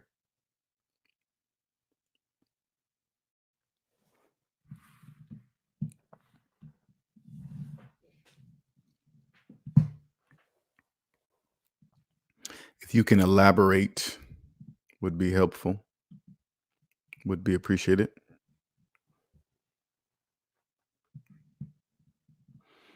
Any other questions while we're waiting? Free 30-minute consultation. Scroll along the bottom, SavingsMinusDebt.com. Click on book consultation. Please don't forget to select your time zone. Johnny Blaze says, the military is pretty good. However, you need a plan. Headband says, I'm still on my family plan insurance and job health care is high. Well, I know you can go on your family health plan up to what, 27, something like that. Stay on there as long as you can. That's what I suggest for sure. I don't know how old you are right now. What's up, Gabriel? Can you hear me? Yeah. All right. What's up, man? Tell us. All right. I've been dying. Tell us how it went, man. I want to know. You lucky son of a gun. Well, the first game that I played with him, of course, I betted him. I beat him in I think even less than an hour because we were just playing with each other. Mm-hmm. So whatever. He got mad. He got really mad, and he gave me the $5, and he was like, "Oh, this is the luck. This is literally the luckiest game ever. I hate this game." And then I don't know what he did, but he was searching up stuff in Monopoly, bro. 'Cause like he's like, "Oh, let's play, but you just play for free. I don't owe you anything." Okay. And then I was actually trying, and guess what? He actually won. He did. Did he do something different when he came back? What did he do? I don't know. He kept I was getting kind of lucky. I was actually getting kind of lucky, like to be honest with you, because I didn't land on the railroads and utilities, and he got the railroads and utilities. Okay. But whatever, he won, and like he kept celebrating like, oh, this and that. Do you mean the game that that did not include money? That game? Yeah. Okay. So then I wanted to play again because I was kind of shocked, like, oh my god, I lost, but like I was going myself, now we're gonna win, even if you're playing with a person like with that mindset. So then I play him again, and then I lost on purpose to see how, and I found out why, because what he kept doing is, let's say if he landed on New York Avenue, which is 260, I believe, he will auction it. He kept auctioning it to always get, like, he always like negotiate me to get a lower price, and when I lost to him, I didn't notice because I wasn't paying attention. He always got it for a lower price, or I had to pay for a higher price. So he kept auction. Now you guys are playing online, correct? Yeah, we're not playing no board game, because the board game it'll be kind of right. Yeah. So let me ask you something. So say like he lands on Park Place. Oh, okay. Okay. So in order to auction it, somebody chooses not to buy it. Whoever lands on it, right, chooses not to buy it, and then it goes up for auction, right? No. Okay, let's say whatever Park Place. Maybe this doesn't cost. It costs $140, right? Okay. And he has the money for it. He could still auction for it to try to find a lower price, or to make the player to pay more. You can auction. Stand there. So you can pay full price or choose to auction it. Exactly. Oh, I didn't know I thought the person that lands on it either has the option to buy it at that moment. If they don't, then it's auctioned. Yeah. Like, let's say if I do it, I have to. If I have the money for it, do I buy or auction it? Okay. And I auction it. And we see what price is the auction. Then he wins the property. But he could. Okay, so tell me this: what would the auction start at? What would the auction start? So like it's 140. What does the auction start at? It's $10. It always starts at $10. Okay. So when I was playing Monopoly, I've never done like that, because I never really read the full, like read the rules. So then when I kept doing that with my brother, I was like, oh, this if I play with people online, I'm gonna kill them. But then that's why I was practically studying him how he do it. He did beat me, he did like Mm-hmm. stuff a lot. He's like, and now he's being like kind of cocky, saying that he's he wants to bet again, and like if I What win, you do is say, okay, yeah, I'll play again, but this time for $20. Because oh, it'll change the game for him. He'll be really nervous, but you're already seeing what he's doing. He's just buying properties at a lower price and then putting houses on it and hotels on it, right? yeah, Yeah. So he did it smarter. That's a good thing. That's a good thing that you made your brother think like that. Don't get me wrong. It's a good thing. And plus it made no, you no, think too. yeah, no, cause no, me and my brother have always like had like when we used to play basketball a lot of time, like we used to like used to get competitive. So like like stuff like that. He actually takes that serious. Like he was searching up online stuff like that. Like which I You don't made find it bad because you made him search. You made him get online yes, and search yes, Monopoly. yes. And then he told me, "Oh, Gabe, I found out your trick," and I'm like, "Okay, what was my trick? Wait, you're gonna laugh at this. You're gonna laugh Okay, at this. okay. What was your trick? Oh, when you kept telling me on the railroads, you were right. So I just kept buying you railroads and utilities for the most chance." And I'm like, "Okay, Okay, you got it. okay, you You got got it. it." I didn't tell him actually Right. why I kept doing that. That's just a strategy. That's not how to win in Monopoly. That's my Right. That's your philosophy in strategy. Monopoly. That's your strategy. That's just my strategy. It's people who play different strategies. Fine. So Hmm. yeah, yeah, the first time I beat him easily, like without a swear, he got mad. He searched up online, and you know, I won't say miraculously he beat me, but like in the miracle he beat me. But he beat me, like he beat me fair and square. I was kind of Hmm. pissed. I was kind of pissed. I'm like, how the hell did I lost to him? And he kept saying shit like, "Oh my god, you fucking suck," like like talking shit. And then the third time I did kind of let him because I was studying. I was Okay. studying. No, that's I smart. kept I like that. I was kept. So then it was like that was like I forgot what time, and then I'm like I just got. Well, he wanted to play again. I'm like, no, I'm not gonna play. But now he Hmm. wants me to play again, Hmm. and I don't know, man. I don't know if I should play. Don't play him, man. Play up and put up $20. Damn, I don't, $20. And I don't $20. want to do him dirty like that. You got to make him because honestly, if you put because like right now when it's no money, he can relax. It's like whatever. It doesn't matter if I Exactly. win or lose, right? You put up some money, it changes the game. He's gonna be nervous. He's gonna be out of his realm. You know what I'm saying? He's not gonna be on it the way he is because he's gonna lose something if he loses. Yeah, that's true. That's pretty You cool, know, man. I like that. yeah. No, cause and then I was searching up like in Monopoly, like why do people lose? Like, and I always wonder like why do people lose? And it's just simple. Like people like look, people put like how they spend in real life and how they do in Monopoly. In Hmm. Monopoly, like of course you're supposed to buy properties and stuff like that, but my theory is people overspend. Yeah, see, I didn't know. That's, I didn't know. I've never played the auctioning of properties. I never played Monopoly like that when I was growing no, up. I knew Never. it was there. I knew it was there, but I never knew how like they implemented it. Gotcha. Because I always thought like, okay, let's say if I land on a boardwalk and I don't have money for it, you have to auction it. Mm-hmm. You understand? Mm-hmm. Like that part I didn't know, but I did not know if I had money for it, you could still auction it. Oh, if it went for lower price. Exactly. Or I could go for the Oh, higher price for the other person. He bought the property, but he bought it for a higher price. gotcha. Or higher price than the So, original price. exactly. So that's why Ah, gotcha. that's why he was playing different because he kept auctioning. Like, don't get me wrong, he did pop property like full price, but then he kept auctioning it. And I did give him, because I wasn't trying. I did give him. He bought what's his property? One of the green ones, I think Pennsylvania Avenue. That was like Mm-hmm. 300. He got it for like 180. Mm-hmm. Whatever.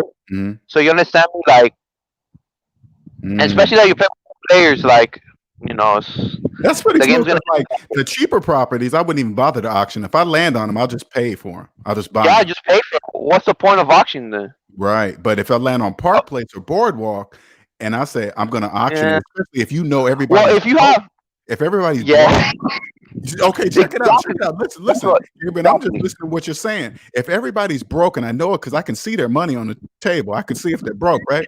And so, and that's if we're playing the board game. Because online, can Yeah. you see everybody's money online? Can you see everybody's money? Yes, you could. Yeah, Oh you hell could. yeah! Oh hell yeah! If I It can see shows everybody's it. It money, shows I it. got a stack of money. I'm gonna auction off Boardwalk and Park Place every time because they ain't got no money to buy it. Well, if you have money for it, if you have the money for it, then of course I kind of strongly suggest you that you buy it. But let's say if they have less than $400 and you land on Boardwalk, auction it, of course, like Right. that's That's auction what it I'm saying. because you will not pay That's what I'm full saying. price for it.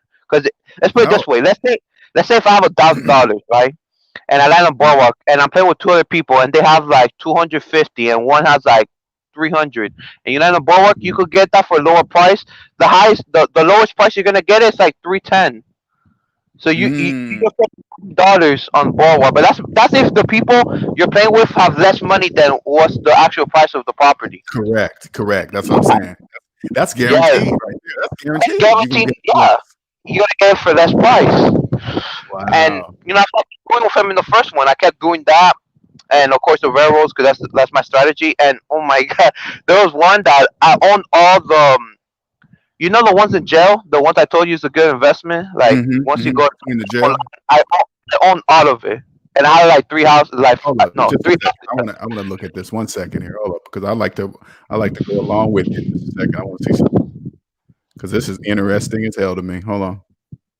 All right, 1 second. Okay. All right, let me open this up. 1 second. All right, so let's go over which one you talking about here. Okay, the one that you, not the one that you go to jail, the one that's in visiting that you're still in jail. Visiting. Yep. On All the of next time. that I own. I own that with 3 houses. You mean between the go and visiting, or between the free parking and visiting jail? No, between the visiting and free parking, Gotcha. Okay, you owned all the yellow and the the utilities and the railroads. oh, Whatever, and I couldn't own the ones I usually do, the light blues, like the first ones from go to visiting, because he added properties there. So what, I couldn't build houses. So then there was one time that, okay, he got in jail, right? He only had like $14. And then when he got out of jail, because he rolled the double the first time, which he got lucky, he landed on one of my yellows, and he had to pay me $875. He landed. Which one did he land on? He landed on the second last one in the yellow one, $875.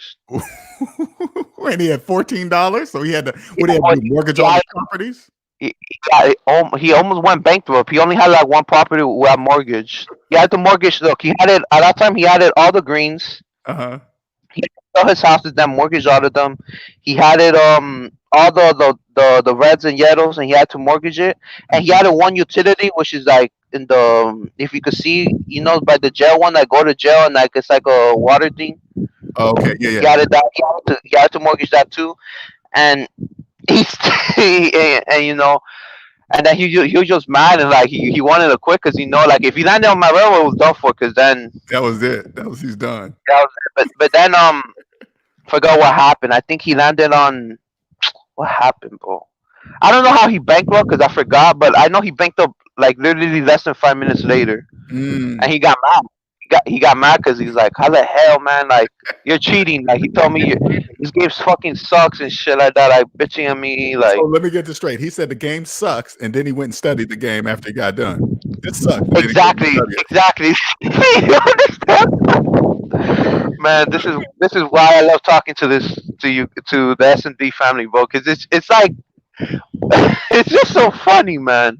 Yeah, man, you learning a lot, man. You teaching me a lot, man. I'm about to this weekend. I'm gonna be doing this. I'm gonna get online. I'm gonna find an online one, or just play with the app. I'm not sure. Yeah, man, you should just play, and trust me, like,